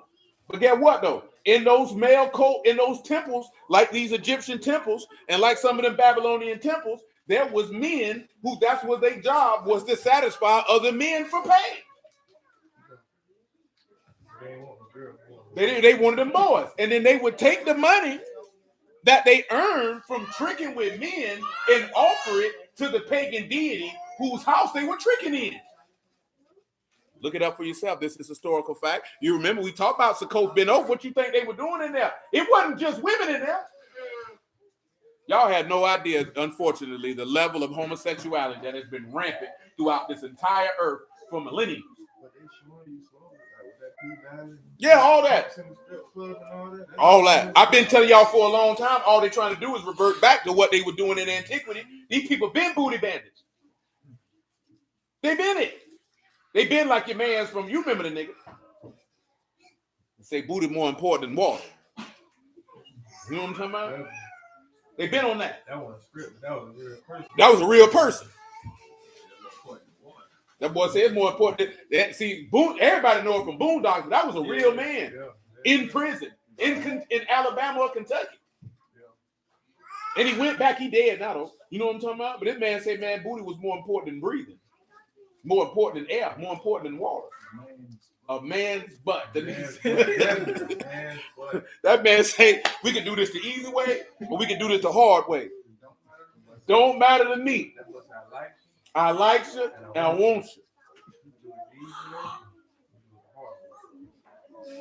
Guess what? In ancient civilizations, it's always been like that.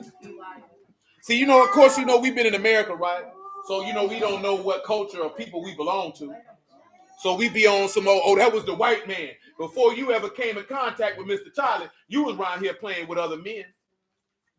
I don't care what nationality people you with. I don't care if you're Hebrew. I don't care if you're Babylonian. I don't care if you're Sumerian. I don't care if you're Egyptian. I don't care which one you came from. Boy, everybody been on that. Why you think this man flooded the world? What you think these people were doing? He said they corrupted the way of Yahuwah on the earth. That means anything Yahuwah stand for, them people was against it.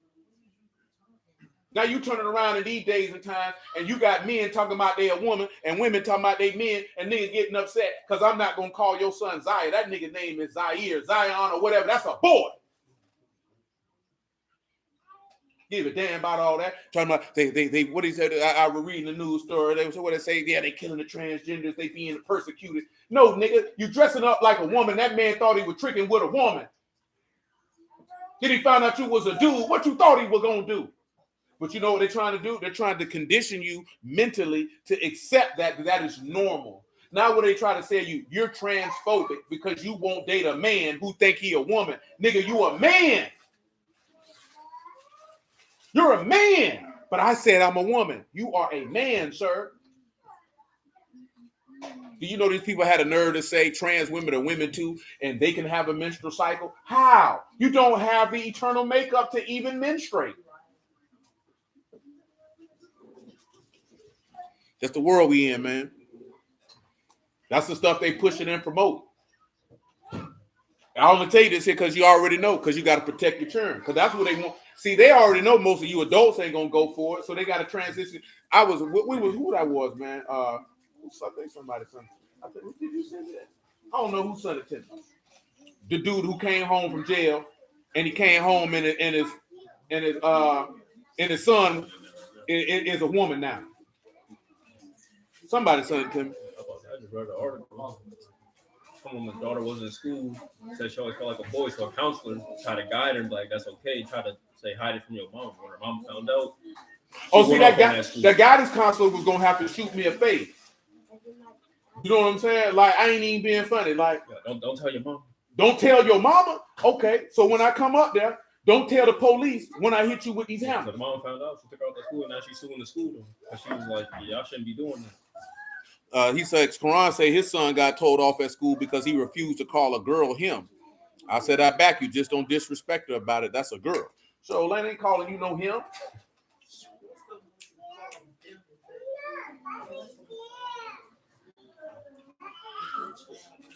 I don't know what they call him because I ain't around them type of people. But I know this here. Nigga tell my child use a boy and hide it from me. Male or female, you got to owe me a favor. I don't care nothing about that. And when they come get me, talking about what you in jail for, I had to whoop this guidance counselor hoe for telling my daughter she was a boy and to hide it from me. I had to beat that. Oh, I ain't playing about that. If somebody was to do that to my child, I don't care, male or female, they got to give me a favor. I ain't talking either. It's on site. I'm punching you dead in your mouth. I ain't playing no type of game. I'm punching you dead in your jaw. And you got and you better know, I don't give a damn what school you send them to. You better know that they gonna try to influence your child with this. The older they get, they worship androgynous deities. Mother Sharona said they crossbreed animals, hybrid. They worship androgynous deities and homosexual deities.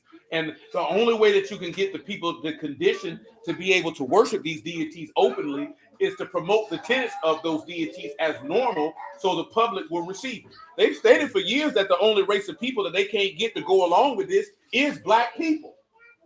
It's 4% in America. Because they say we highly religious and we hold on to the word and we don't want to let it go. Yeah, they've been stated that. They stated that in the early 90s.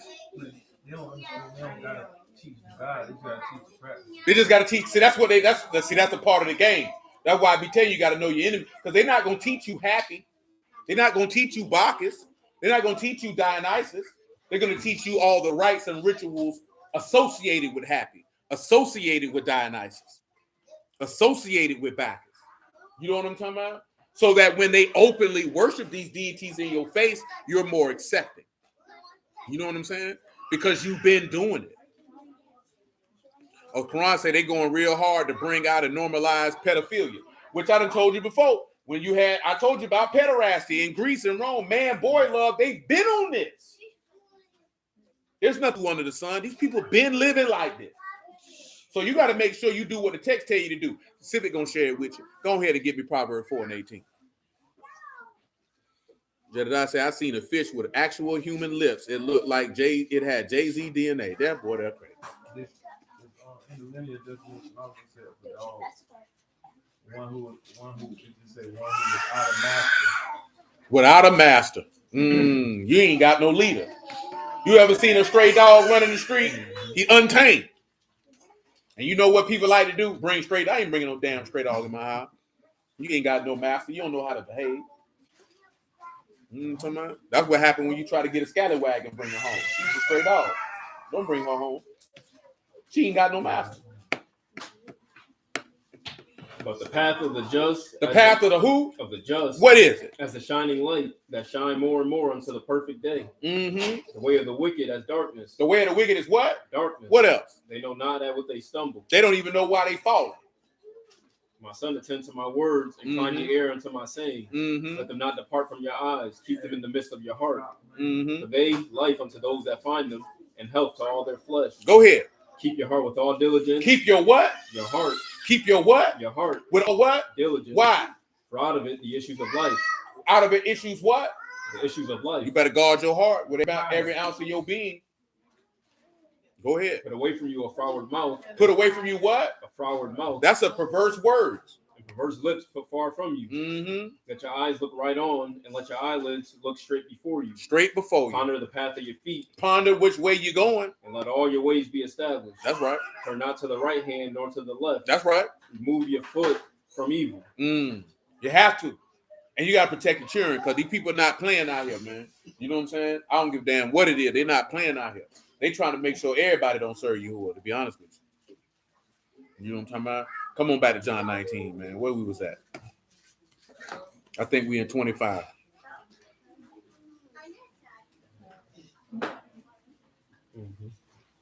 John 19:25. Now there stood by the cross of Yahusha his mother and his mother's sister, Mary of Cleophas and Mary Magdalene. When Yahusha therefore saw his mother and the disciples standing by, whom he loved, he said unto his mother, Woman, behold your son.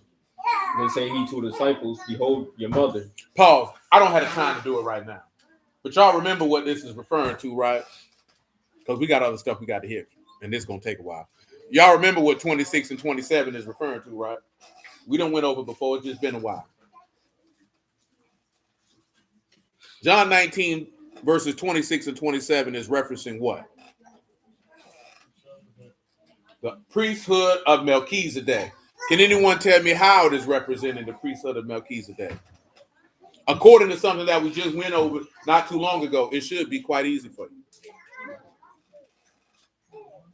Well, I'll tell you. When we read Hebrews 7 about Melchizedek, it said he had no what? Mars. So if he had no generations which could be reckoned, what is you see? Because remember, according to Luke chapter 3, Joseph, his father, as it was what? Supposed. So now you see him giving away his mother in John 19, right? Because he not going to have no genealogical record to her once he resurrects from the dead. But this is also manifesting to the mercy and truth of Elohim because of the priesthood of Melchizedek.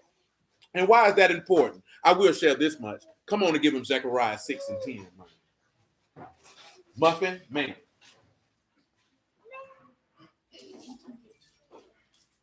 Muffin man.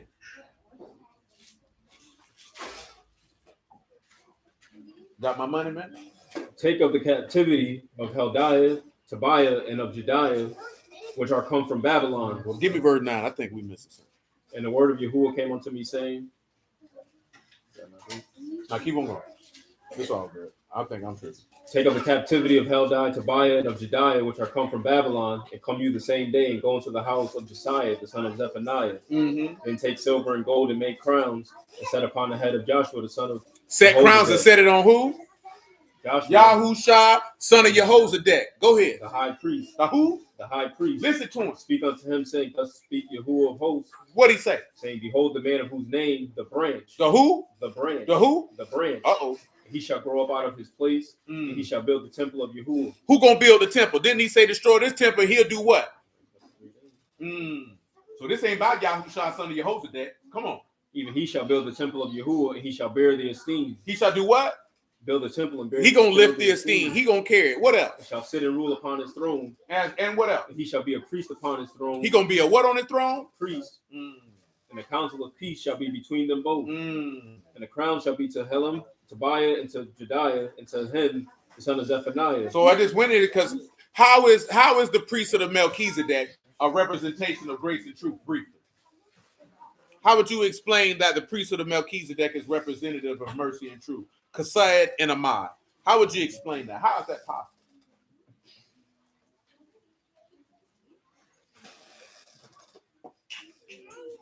Muffin man.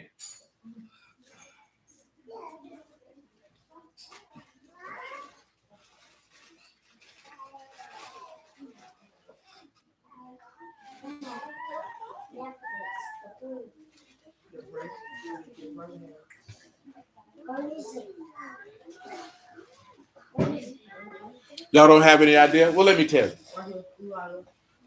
Melchizedek was what? In Genesis 14, correct? He was the priest of the Most High Elohim. That's what it say, right? Now you turn around, you say, you know, I swore to you forever that you'll be a priest after the order of Melchizedek. Then you turn around and you see that Yahusha, son of Jehozadak, is made a priest after the order of Melchizedek, which is representative of the branch, which is the one who will build the house, which is the temple made without hands, by the way. You know what I'm talking about? Because the case, did the throne of David, did it ever exist in the house of Yahuwah? Was the throne of David ever in the temple? Yeah. Are you sure about that? Not in the temple. Never. The temple of the throne of the kings never existed in the house of Yahuwah, except in the behind the veil in the Kadash of the Kadash. Because who were the only person? Because the king couldn't go in the temple and do none of that stuff. Only the high priest. Did you see how Yahuwah worked by making the temple being made without hands, setting Mashiach as priest and king after the order of Melchizedek, so that he could rule and perform his priestly duty straight from the house of Yahuwah, which is something that wasn't done before. Indeed. So we talked about it the other day. You look at Hebrews 7, and it says what? That he's a priest after his commandment and not a carnal commandment, which causes a man to die, and that he could offer himself how many times? So that he could do what? To make reconciliation for the people and to intercede on their behalf. So when you see this aspect of him giving his mother away so that he can actually become priest and king. Because what you're seeing is, we read it the other day, when they put him on the ass and he rode into the city, that was the manifestation of him being a king. Then you turn around here and you see him doing this here, and this is the manifestation of him being a priest. Therefore, both of them meeting together, and guess what? Now you got mercy and truth meeting together. Because who would be the one to come bring the mercy to the people? It would be the king, because he would be the one to wage the war, to eliminate all your enemies and to deliver unto you. Remember what we read in Luke chapter 1, verse 68, that he would deliver you from your enemies in the hand of all those that hate us, that he could perform the mercy swore to our fathers. Do you recall? How you think he gonna deliver you from your enemies and all those that hate you if he don't go to war and shed blood? Because that's what the king gonna do, because he's coming in as a triumphant king to conquer. Is that not what Genesis 49 says? He's coming to conquer. But where's the truth aspect? That's their moth, and that's that priesthood. And I'm just mentioning that where it talk about that, what we read in Psalms 85 about mercy and truth meeting together. You understand? Come on, Sid, verse 28.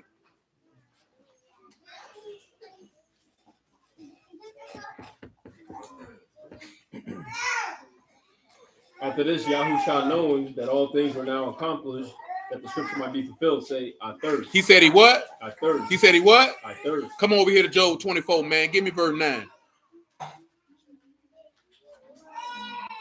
Make it 8. Job 24 and 8. They are wet with the showers of the mountains and embrace the rock for want of a shelter. Mm-hmm. They pluck the fatherless from the breast and take a pledge of the poor. Hold on. What they do? Pluck the fatherless from the breast. They take the fatherless from the what? From the breast. What else they do? They take a pledge of the poor. Tell them what a pledge is taken from the Pope. Pledge is cabal, that is to bind, to take a pledge, to lay to pledge. The later pledge. Listen to verse 10.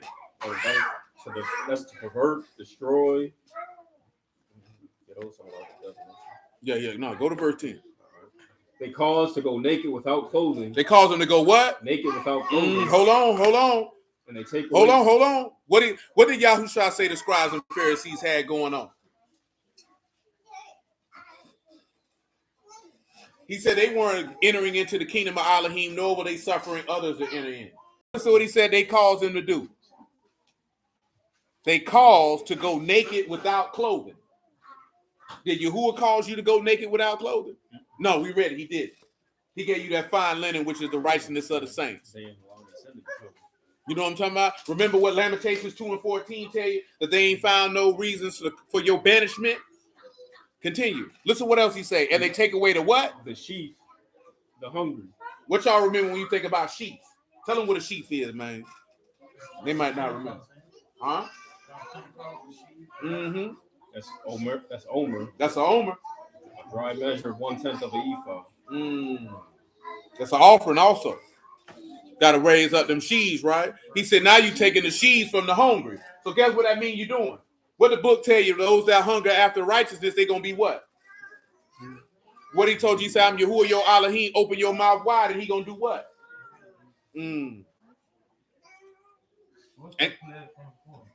Oh, that player from the Pope? You back that one up? He said they pluck the fathers from the breast and take a pledge of the Pope. What was pledge by definition again? Cabal. It's a bond. You know what I'm saying? You want to take a covenant from those. Get them what Poe is, man. You want to take a force on knees. Oath from the covenant, the oath from the afflicted. And get what they came to Mashiach and did, man. Swear to us by Elohim if you be Mashiach or not. Because at that point he was humble and afflicted, and they want to take a pledge from him. Is that what they asked him to do? Did not the scribes and Pharisees ask what the chief priest asked him in Matthew 26? He said, we adjure you. You know what to adjure somebody is, right? Find that verse for me, man. Matthew 26, man, probably about 60. And just find the word adjure and tell them what it means in Greek.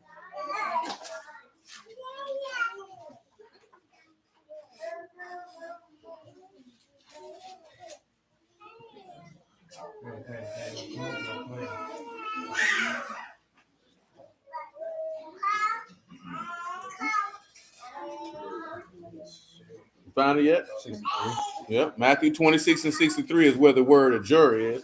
What's the Greek word for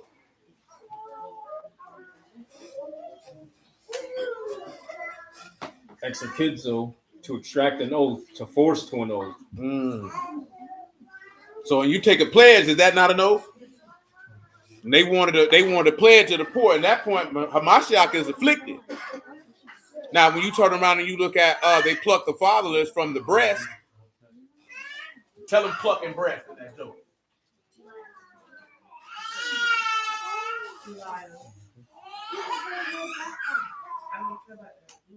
Pluck is goes all to tear away, to seize, to plunder. To plunder, to steal. They want to steal the fatherless from the what? The breast. What is breast? Shad, breast, bosom. So when we look at bosom, what is that telling us about? What perhaps would come to your mind? They want to draw them away from the word. But that's how you living over there, boy? You got projectiles all over the place. Huh? You got projectiles all over the place. Projectiles. What I do? That boy got a projectile. Missile weapon. That's a projectile. I thought you said what that is? You know what that is? You don't know what that is? What that look like to you? What is a bullet? Yes, it's an instrument of death.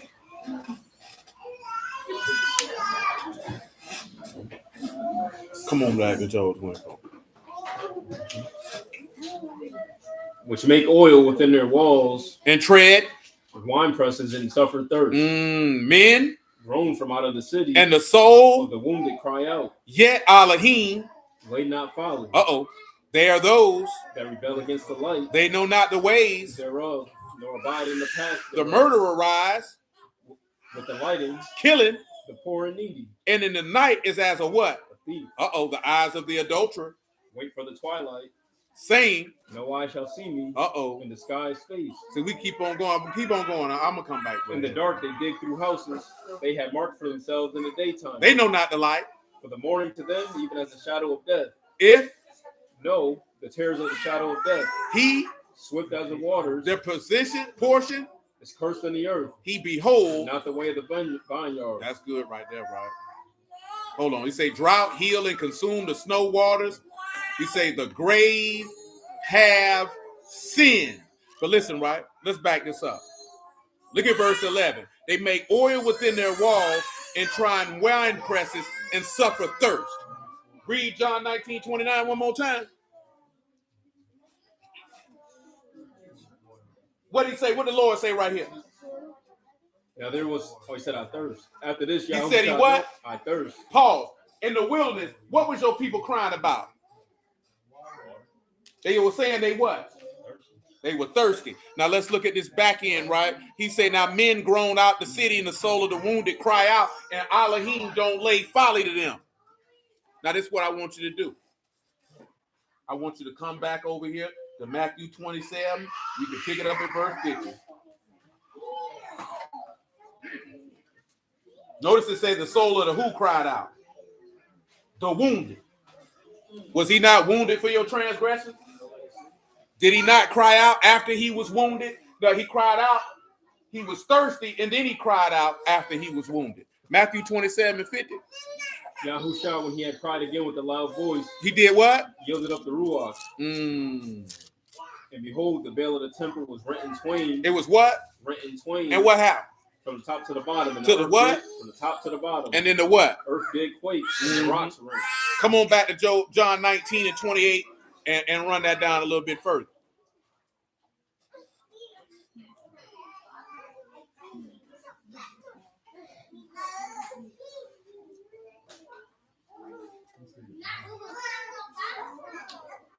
John 19:28. After this, Yahusha, knowing that all things were now accomplished, what that happened? The scripture might be fulfilled, said, I thirst. He what? I thirst. What else? Now there was set a vessel full of vinegar. Set vessel full of what? Full of vinegar. And they what? They filled it with? Filled the sponge with vinegar. And put it where? Upon his side. And put it where? To his mouth. When Yahusha therefore have received the vinegar, he said, it is finished. And he did what? Bowed his head and gave up the ruach. So again, he crying out because of his wounded, and then he said it's finished. And we know what the text say about this being finished, because he saw rest was what? And he laid down the what? The tribute, right? So now we want to go, son, because we want to talk about that vinegar, do we not? So let's come over here to Hosea chapter 4. You can pick me up at verse 12 on general prayer. You can make it verse 8. So you can make it 6. Every Hebrew loved Hosea 4 and 6. Misuse it every time, too. My people are destroyed for lack of knowledge. They what? Destroyed for lack of knowledge. Because you have rejected knowledge, I will also reject you. See, this is what people get the game twisted, right? They be trying to make it seem like it's any knowledge. He said because they rejected knowledge, he said he gonna do what? Reject you. So what knowledge did they reject? They rejected the knowledge of God. That's what they rejected. That's why he said, I'm going to reject you. You can't substitute that for all the other, because people say, see, we're destroyed for a lack of knowledge. We talking about financial literacy. That's not what this man talking about. No, that's what niggas do, period. Just anything. Anything that you see black people not doing in this country, whether people not in the word or not, my people are destroyed for a lack of knowledge. But they leave off the fact because you rejected knowledge, I'm going to reject you. He don't give a damn about your stock portfolio. If you want contrary, he's going to go contrary to you. He don't care nothing about that. That's not what he's talking about. Come on. I will also reject you that you shall be no priest to me. That you'll be no what? No priest to me. What the law told you would be. Give him Exodus 19:1.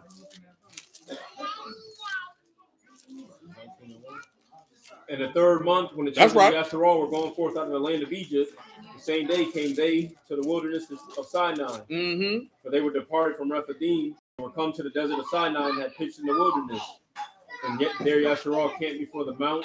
And Moses went up unto Elohim, and Yahuwah called unto him of the mountain, saying, What he said? Thus shall you say to the house of Jacob, what he gonna say? Mm-hmm.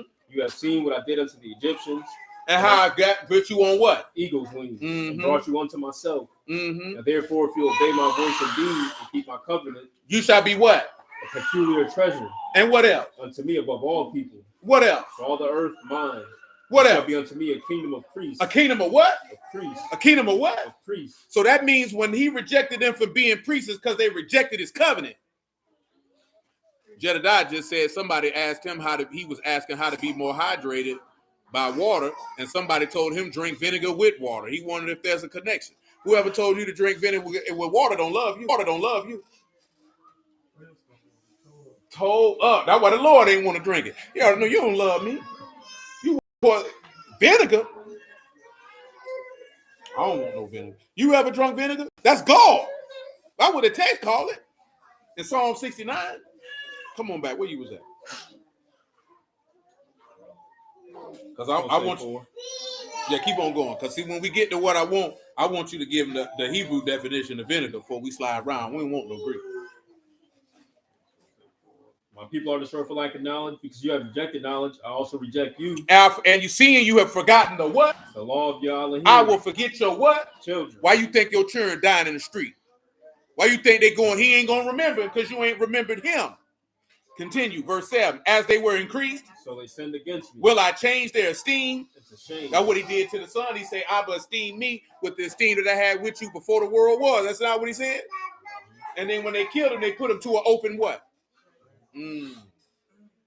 So he turned this thing. Guess what? That tie into what you read that in Ezekiel 28 when people think they're talking to the devil. You know what I'm talking about? That's what you see in Isaiah 14 when they think they're talking about the devil. Come on, Sid.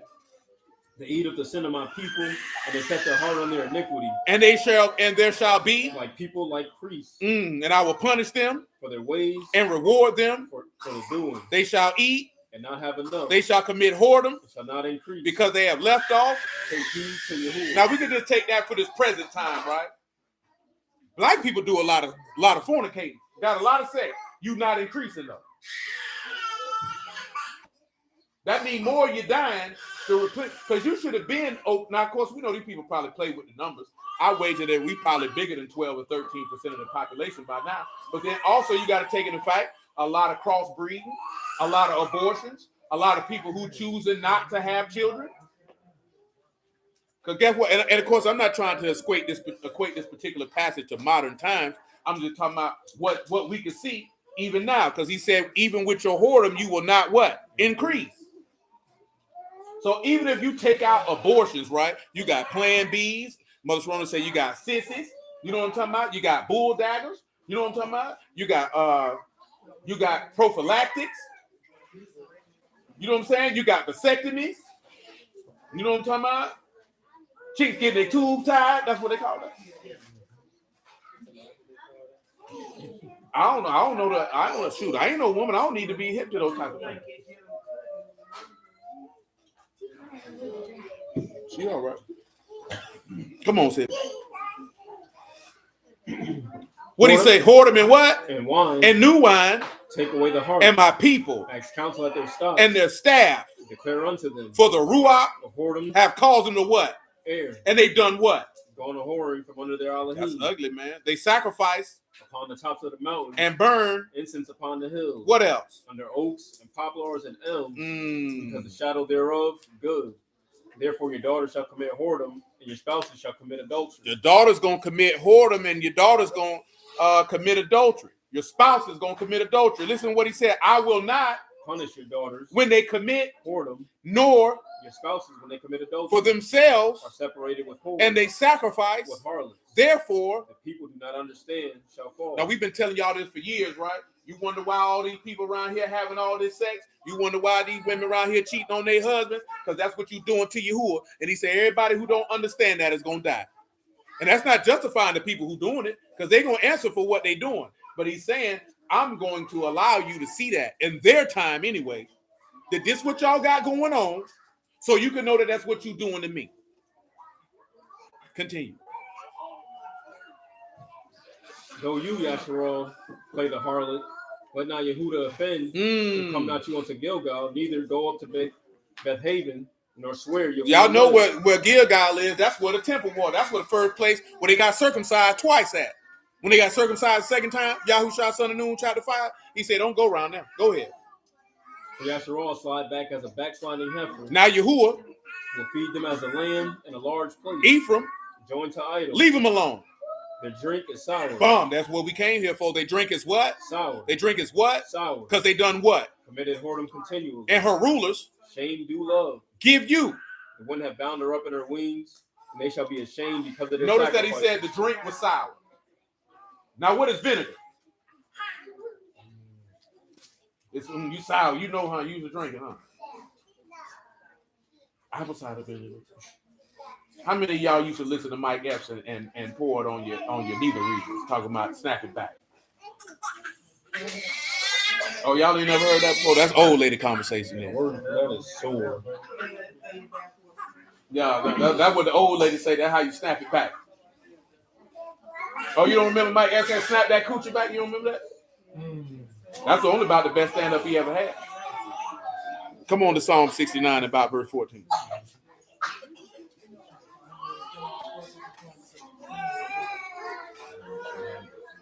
Deliver me out of the mire, and let me not sink. Let me not what? Sink. Go ahead. Let me be delivered from them that hate me. Let me do what? Be delivered from them that hate me, and out of the deep waters. Out of the deep what? Waters. Go ahead. Let not the water flood overflow me. Neither let the deep swallow me up, and let not the pit shut her mouth upon me. Hear me, O Yahuwah, for your loving kindness good. Your loving what? Kindness is good. Go ahead. Turn unto me according to the multitude of your tender mercies. Hide not your face from your servant, for I am in trouble. I'm in what? Trouble. That's why I say call on him for help in the time of need. Go ahead. Hear me speedily. Draw near unto my soul. Redeem it. Deliver me because of my enemies. You have known my reproach and my shame. You know my what? Reproach and my shame. Remember, right? He said, let not Elohim lay no folly to him. He said when he cried out when he was wounded in Job, he said he didn't lay no folly to him, correct? What did the text tell you in 2 Corinthians 5, right? He became sin who knew no what? That's why you think he gave Adam that garment to cover itself, because he didn't lay that folly to his charge. See that one. How could he lay the folly to Adam's charge if he ain't gonna lay it to the second Adam's charge when Adam was made in his image and he was slain from the foundation of the world? He can't lay that folly at his charge. Go ahead. See, you gotta understand something, right? Laying folly to your charge and forgiving you is two different things, right? He said he by no means clear the guilty. That means Adam was forgiven, but there was still a punishment. You're gonna die, you're gonna work by the sweat of your brow, and you finna get up out of here. Because remember, did he lay David's folly to his charge? Yes or no? Yes. He did not, because he didn't kill it. He didn't kill it. When he laid folly to your charge, you die.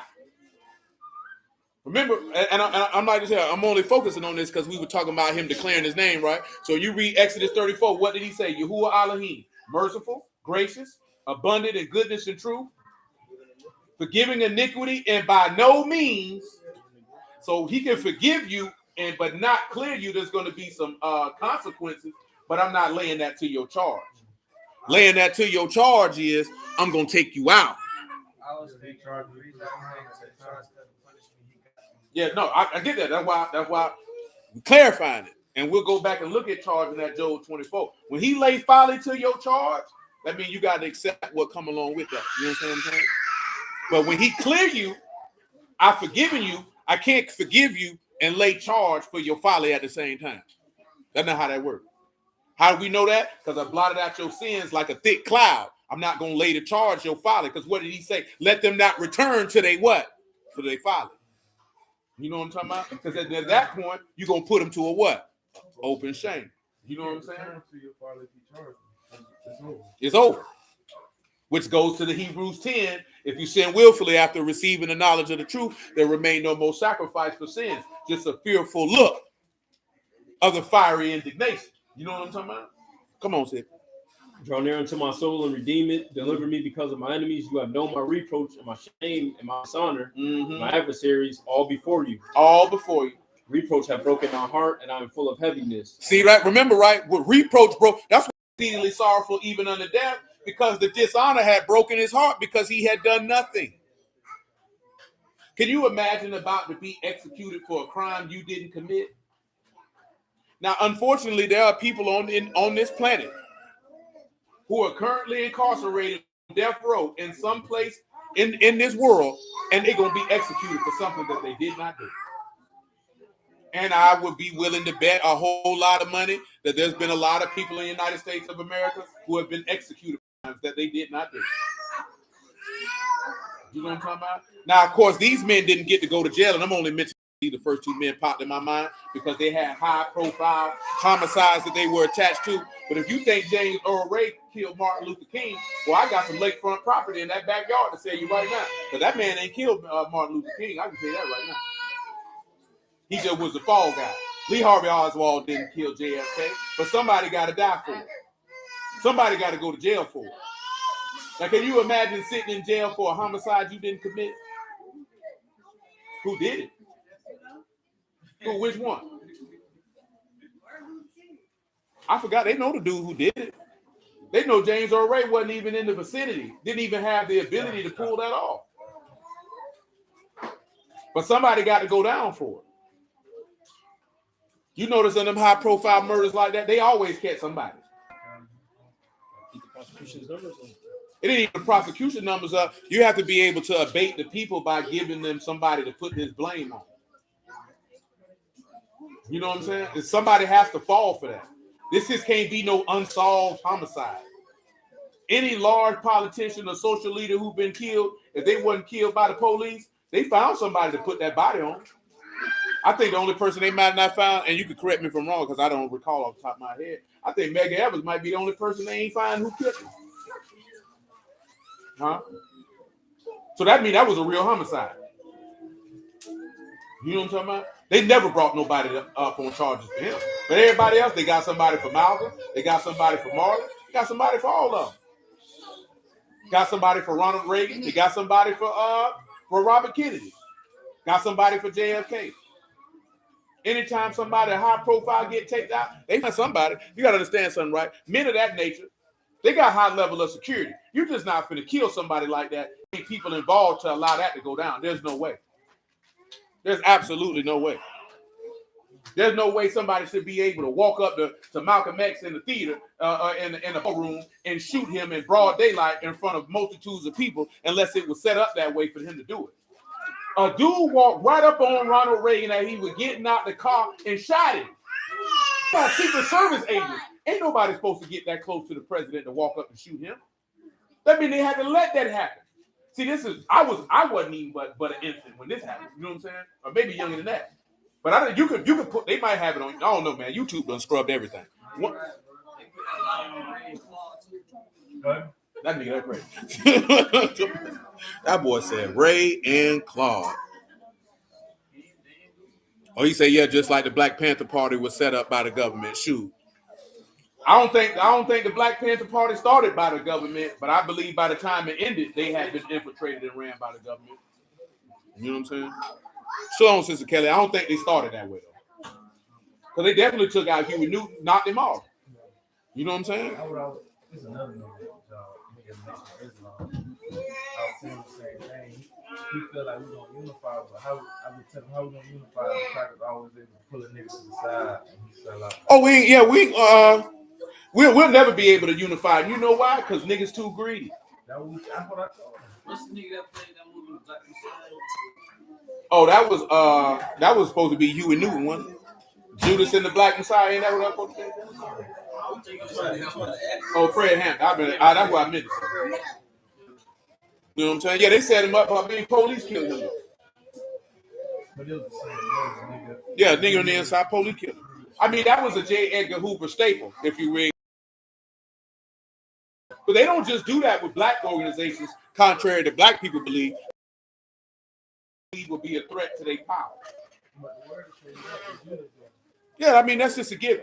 What does that tell you? That tell you that the average person don't understand power dynamics. They don't understand how things work, and they don't know the right price. A nigga gonna tell. Yahweh ben Yahweh was evil as the day is long, a wicked bastard, a fat, sloppy, no good simpleton of a man. And guess what happened? He got infiltrated from the inside. Nigga told on him. And the nigga who told on him ended up being on Starnet TV and all this other stuff years later. But nigga told on him. But he supposed to told on him. Because you say you God and you kill a nigga. You know, I know your mama done told you all the story. Or she kept them to herself. Yeah, the nigga was murking something. She was in Miami with him. Yeah, then she wasn't down there. Miami, he was killing niggas. That man owned grocery stores, laundromats, hotels. This man was worth hundreds of millions of dollars. There's definitely a lot of boys in Florida locked in the prison talking about some Yahweh ben Yahweh, and his son pimping to this day. Straight up, I think at the time of Yahweh ben Yahweh's incarceration, they said that man was worth $250 million. And he was a stone cold killer. Hewlett Mitchell is his name. That's what his daddy said. He said, I was there when he was born. I named him Hewlett. It's some nigga right now be ready to swing on and fight me right now for talking about what you done for black people. What he did but blaspheme the name of Yahuwah. Screw that nigga. And if you like him, screw you too. And the vagina you came out of. Ain't fit to stand up for no wicked nigga because he had a laundromat. You know what I'm saying? But that's how niggas be. What you doing for the people? This man literally blaspheming, killing niggas in the name of Yahuwah. And you don't care. That's not all that. That's how you know these niggas don't love God. Because you'll be like, you know what? I understand. I appreciate what he was trying to do in the community, but he was wicked. See, niggas don't care about that. Because all niggas move by is money and status. They don't care if you're righteous or not. That's how you know they wouldn't have served the Lord. Because you think the Lord would have had a $250 million empire? There's some people right now believe that Yahusha went walking around here and had a $250 million empire if he was in these days and time. That man wouldn't even care about none of that. You know why he wouldn't have cared? Because his focus would have been on the mission, and that's it. And if you ain't down to support the mission, then what is you round me for? Lord have mercy.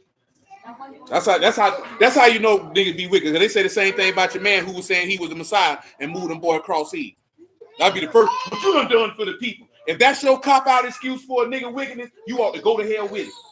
But they feel like niggas do great things without working. And that's why That's how they feel about their I know it. And guess what? He say, and I give him, going to give it to him, man. Luke 16 and 15. I let the Lord take it. Abby, Gail. Gail Abby. Gail Abby. And he said unto them, you are they which justify yourselves before men. You are what? They which justify yourselves before He men. says, you are they who make yourself righteous before men. But Elohim know your heart. But he know your hearts. And guess what? For that which is highly esteemed among Is an men abomination. in the sight of Elohim. So that which is highly esteemed among men is a dishonor and a disgrace before Yahuwah.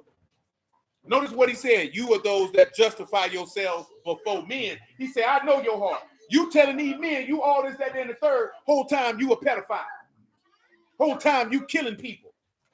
Whole time you doing stuff for filthy lucre. And we supposed to be like, he did a lot for black people. That means you care more about black people than you care about the righteousness of Yahuwah. So screw you, nigga, because I don't ride with you on that. And I don't care how you feel about it. And guess what? You can fight about it if you want to. Because I don't give a damn. I meant everything I said, man. I don't care nothing about them dudes, man. You think Yahusha would have been looking at, you know, Yahweh ben Yahweh did some great things. Man, you blaspheming my name. Do you understand that this man laid his life down for your sake? And you going to go along with people who blaspheming this work this man done did to redeem you and you cool with it? Because he built a hospital? That's all it took for you to sell Yahuwah out was a hospital, a grocery store, a little bit of money? Boy, you a Judas nigga. That's what you is. You Judas. And Judas only sold out for 30 pieces of silver.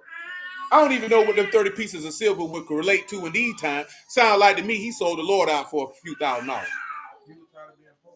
Tired of being poor. Like the nigga on the Matrix. And then sat down, he had a steak and he tried to eat the slaughter.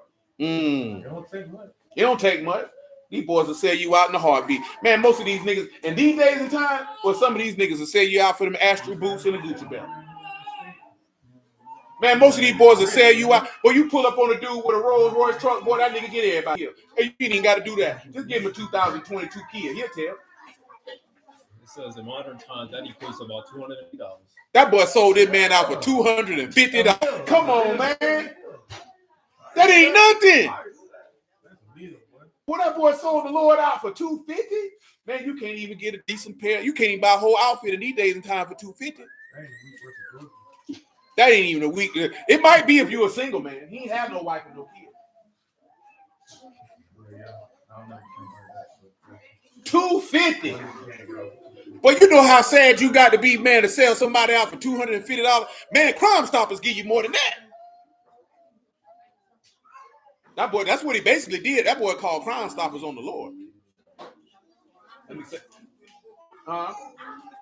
He said, I like to report a crime. I'm gonna drop a dime on this nigga. That's what he did. Rico from Belly Looking Boy for $250. I don't like that. I don't like that at all. I'm gonna drop a dime on this. That's tough, bro. $250, man.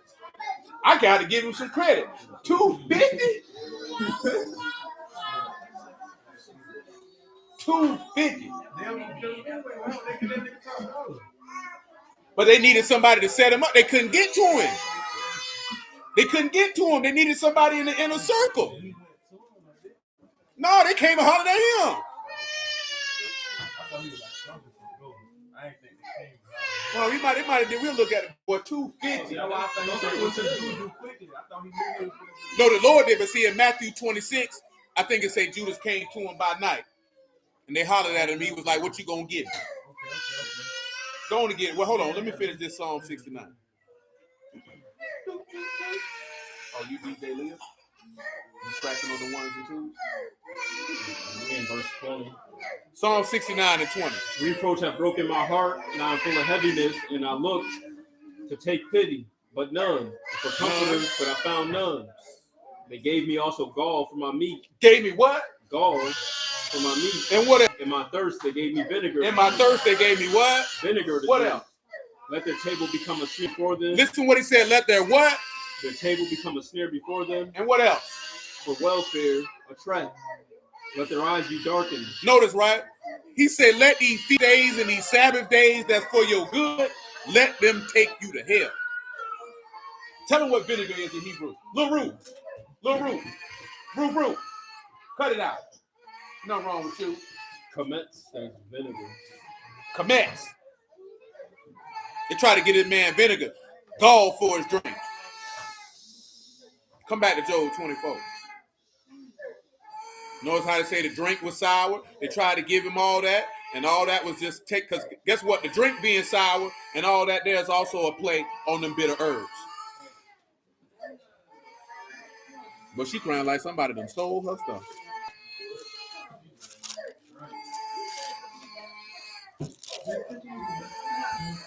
So in that Job 24, right? Let's back up, right? I'm sorry, it don't say charge, it say lay not folly to them. So go back to that verse 12 and tell them what lay not folly by definition.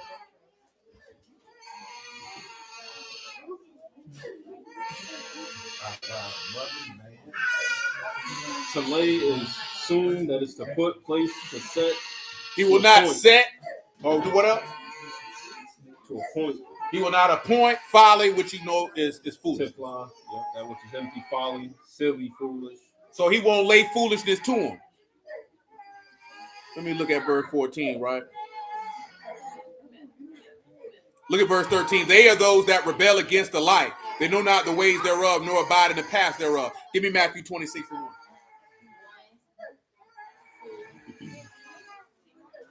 And it came to pass when Yahusha finished all these sayings, he said unto his disciples, you know that after 2 days is the Passover, and the Son of Man is betrayed to be crucified. Mm-hmm. Then assembled together the chief priests and the scribes and the elders of the people unto the palace of the high priest, who was called Caiaphas, and consulted that they might take Yahusha by subtlety and kill him.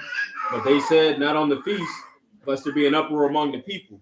Now Yahusha was in Bethany in the house of Simon the leper. So notice this their idea. This what they own. Going about verse 12. For in that she had poured this ointment on my body, she did for my burial. Truly I say unto you, whosoever this gospel shall be preached in the whole world, shall also this, that this woman hath done, be told for memorial of her. Then one of the 12, called Judas Iscariot, went unto the chief priests and said, How much would you covenant with me? what will Shalom. you give me, and I will deliver him unto you? I'll bring him to you. What you got for They him? covenanted with him for 30 pieces of silver. We're going to enter into a contract for $250. From that day, I found a way to get my From that day. You know what I could do with $250? Now, of course, back then, probably $250 was a lot of money, probably. You know what I'm saying? Oh, yeah, $250, $1,900, boy. You were doing the damn thing. You know what I'm saying? You were doing the damn thing. You could get a lot done. You know what I'm talking about? You might could buy you a whole house.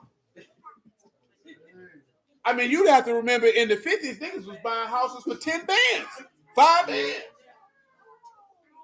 Nigga, 5 bands ain't gonna do nothing but help you move in. Yeah, you're right. 250, 1900 birth, 89.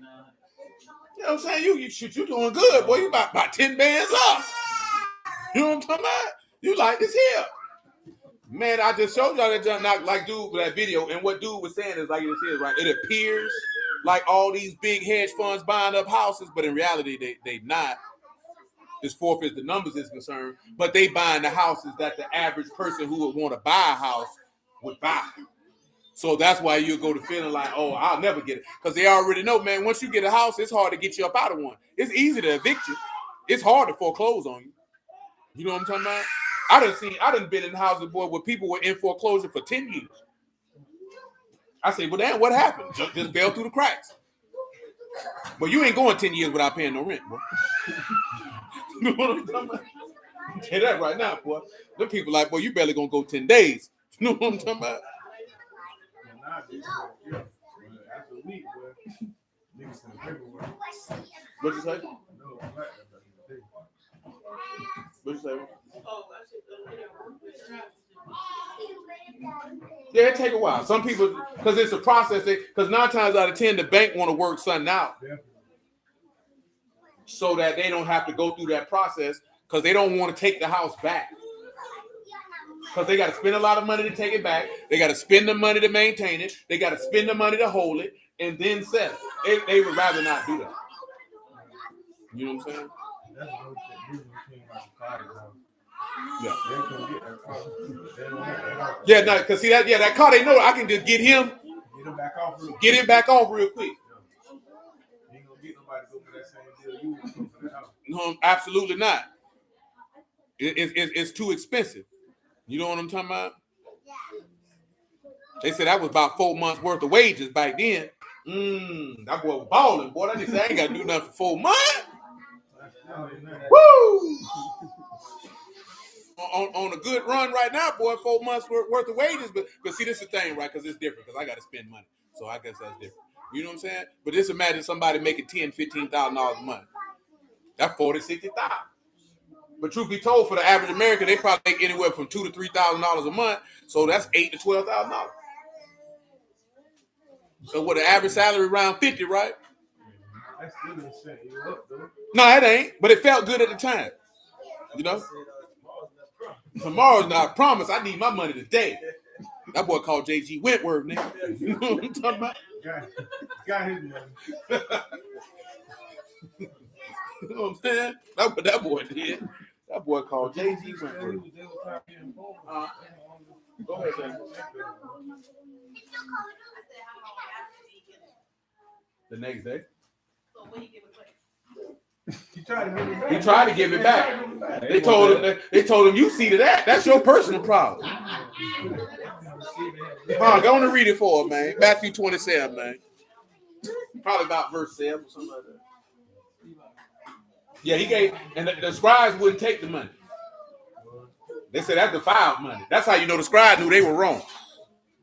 Because they wouldn't even take the money back. That blood money. That blood money. That's what they told him. That blood money. That blood money, bro. Shoot, just pick it up in verse 1. Matthew 27. When the morning was come, all the chief priests and elders of the people took counsel against Yahusha to put him to death. Yeah. And when they had bound him, they led away and delivered him to Pontius Pilate, the governor. Then Judas, which had betrayed him, when he saw that he was condemned, repented himself. When Judas saw he was condemned, repented himself. That's what it show you. Sometimes you can repent and it don't matter. And brought again the 30 pieces of silver. Let me bring that 250 back, man. I don't want this money. Saying, I have sinned and that I have betrayed the innocent blood. Notice what he did. He done committed abomination because he done betrayed innocent blood. Listen to him. And they said, you see to that? What's that to us? See you. You see about that. And he cast down the pieces of silver in the temple and departed and went and hanged himself. And went and hung himself. What they did with the money? Go ahead. And the chief priest took the silver pieces and said, it is not lawful for to put them into the treasury because it is the price of blood. Look at this here, man. That's how you know it is hell. It ain't lawful for us to put the money back because it's the price of blood. We gave it to him. You sat down and covenanted with this man to kill a man. Whether the man was wrong or not, it's not even the point. They said it's not lawful for us to do this, but you contracted to kill a man. The details is nigga activity. Man, let me tell you something real, right? When I first got in the word, right, and they was like, you know, oh man, we the bruised out there in the third, right? When I seen how these niggas behave, I knew they were black people. And you know the first points that let me know them were black people? When the Lord told Peter, man, if I don't wash your hands and your feet, you ain't got no part. He said, well, shoot, nigga, get my hands in my head too. I said, nigga. You tell him, nah, man, I got it. No, you'll never wash my feet. And he meant that. He said, if you don't do it, you ain't gonna have no part with me. Well, shoot, nigga.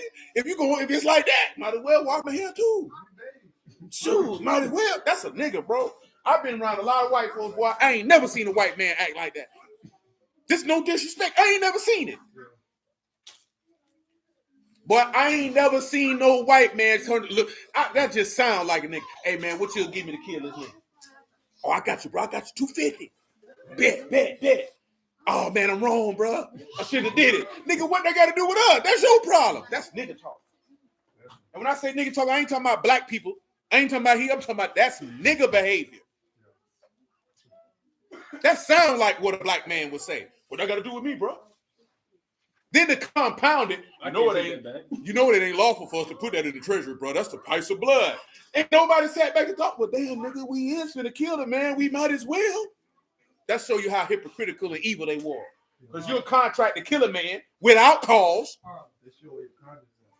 You don't care about the killing. You care about not putting the money over there. That's what I be meaning when I be talking about, people be talking about the Pharisees kept. No, they didn't. No, they didn't. Man, look here, man. That's an unjust weight and an unjust balance. That's heart that devises wicked imaginations. That's feet that swift to running in mischief. That's slaying innocent blood. That's all that. Well, that's a hard problem. And you think they was tight because they kept a Sabbath day? You ought to go to hell with them.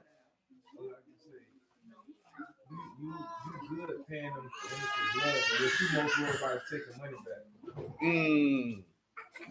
You good on that part. Killing a man who innocent blood don't bother you.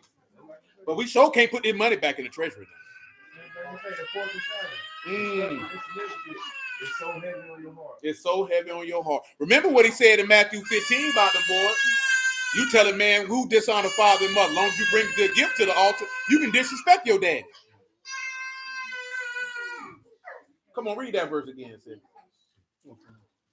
Last one you read in Matthew 27.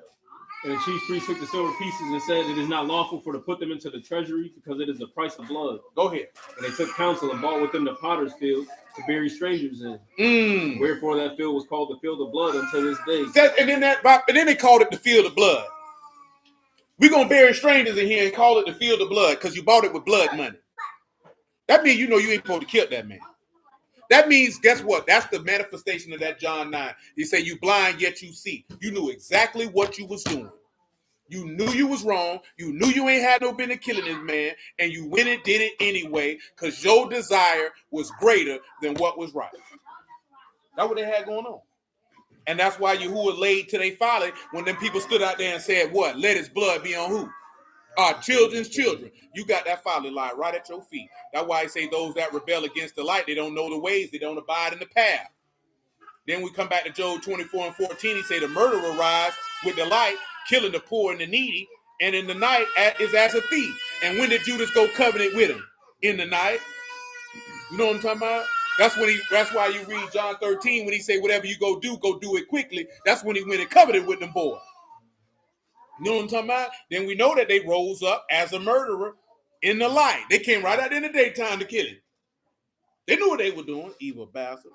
Then he say, eyes also of the adulterer wait for the twilight, saying, no man shall see me, and disguise his love, and disguise his face. And what they came out with him, you come out with me as a thief with swords and staves? Because they say, God ain't going to see us at nighttime. Because they were the adulterer. Because what they were doing, we read it in Hosea, they were committing whoredom with stones and stocks. Verse 16, in the dark they dig through houses. They had marked themselves in the daytime. They know not the light. If you be the Messiah, come down from that tree, then we'll believe you.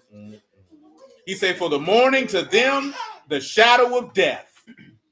If no, the terrors of the shadow of death. He is swift as the waters. Their portion is cursed in the earth. He behold not the way of the vineyards. And that's why they say the grave have sinned. There's every last. So guess what? When Judas went in that grave, I guess you know. Let's come back to Job 11. I said we were going to do it. I got 10 minutes to pull it off. So when we get up here to verse 13, right, of Job 11, he said, if you prepare your heart and stretch out your hands towards him, if iniquity be in your hands, put it far away. Let not wickedness dwell in your tabernacles. I want you to come over here to give me Job 22, Civic. I want you to pick it up at verse 17.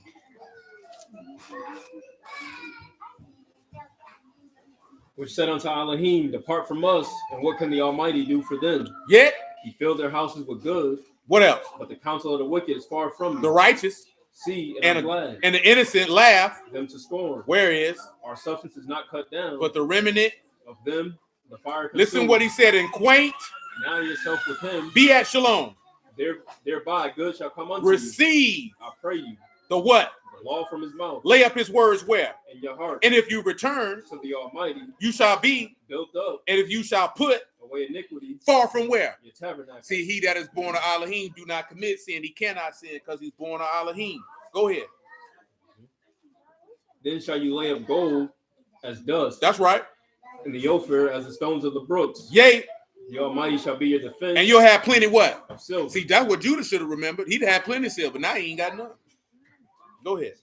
For then shall you have the delight in the Almighty. And you shall lift up your face unto Elohim. Listen, you shall make your what? Prayer unto him. And he shall what? Hear you. And he shall pay your what? And you shall pay your what? Vow. Notice when he said right here, hear you, right? That's what John told you. Listen to him. What else he say? You shall also decree a thing. And it shall be what? Established unto Did he you. say you'll say to this mountain, remove, and it'll be removed?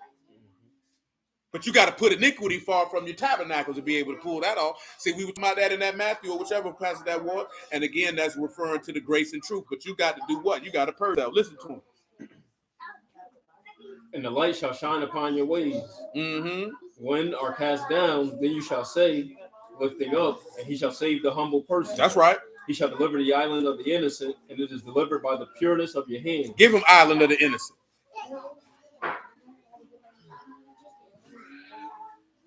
Island is E.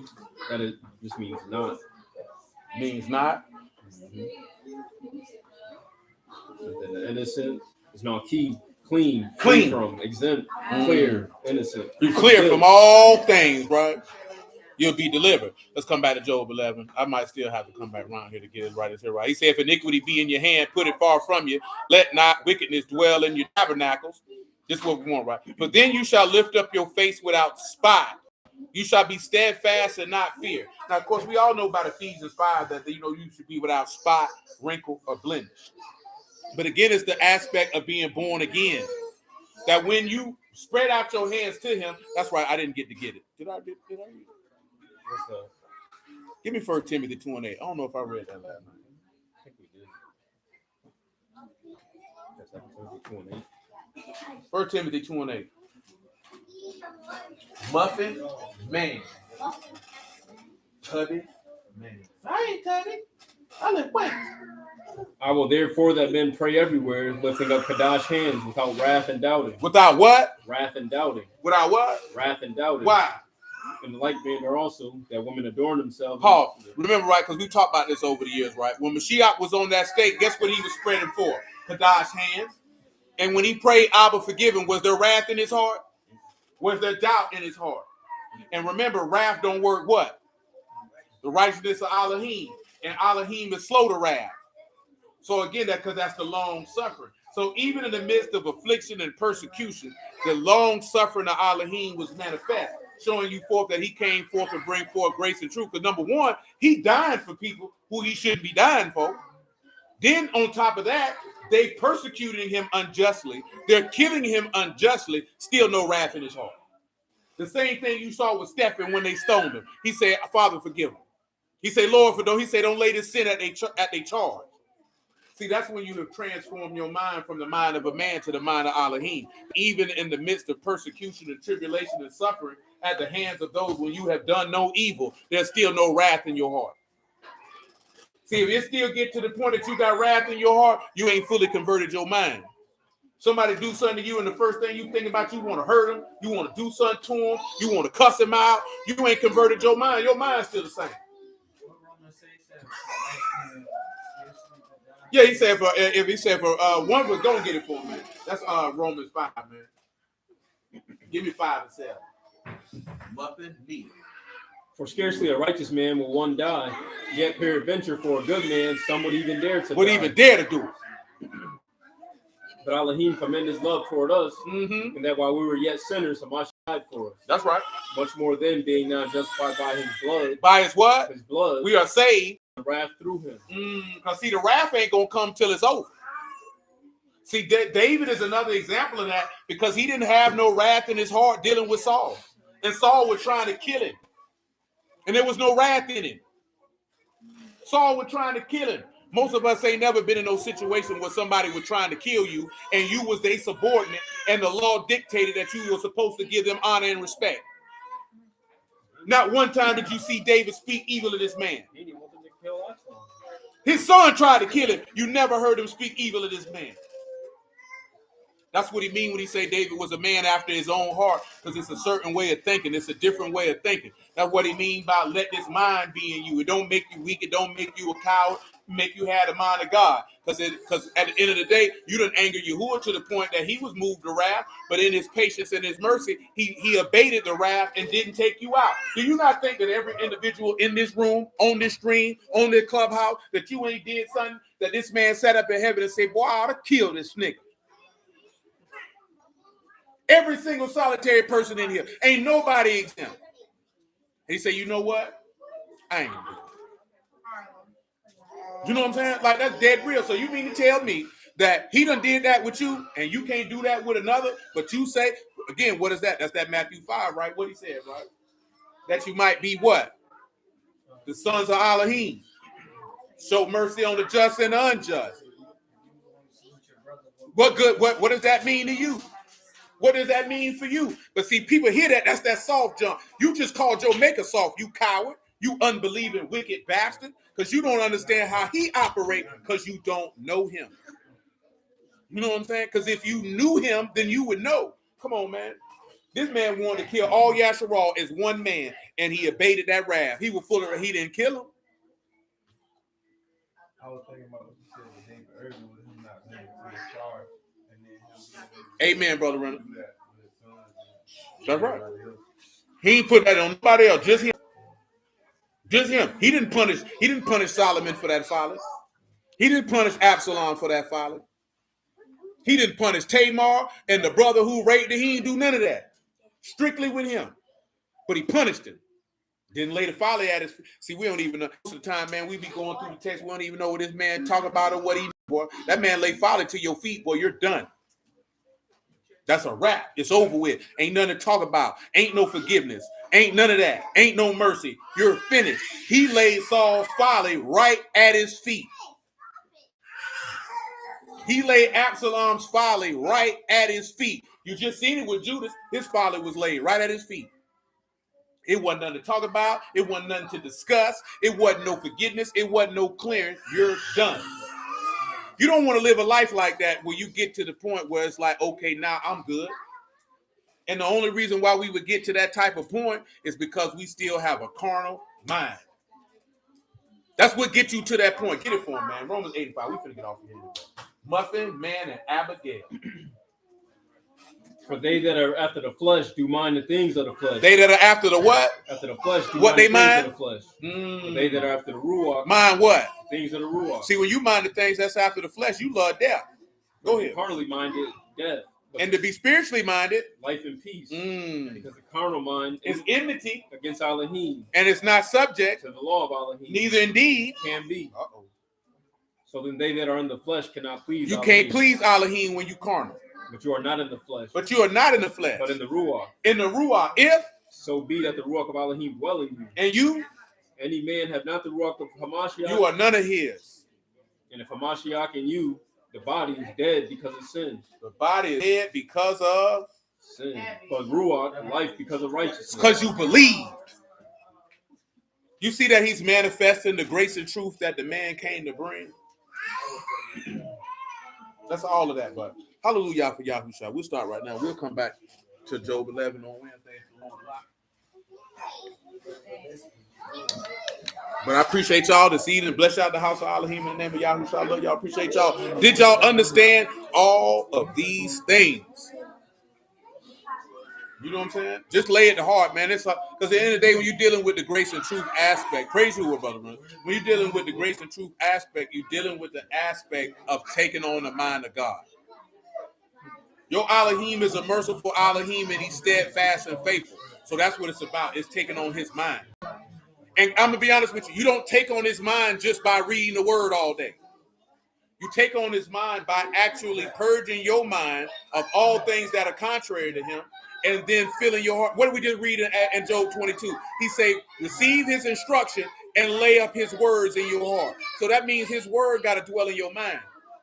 And when his word dwell in your mind, then guess what your mind becomes? Your mind becomes his mind. That's why he say to make a new heart and a new spirit. You got to actually take on his mind. When you take on his mind, you'll begin to operate how he operates, and you won't be moving according to the flesh. You'll be moving according to the spirit, and perfection will be made manifest in front of all, that they might give esteem that Yahuwah is Elohim and that Yahusha is the Redeemer of mankind.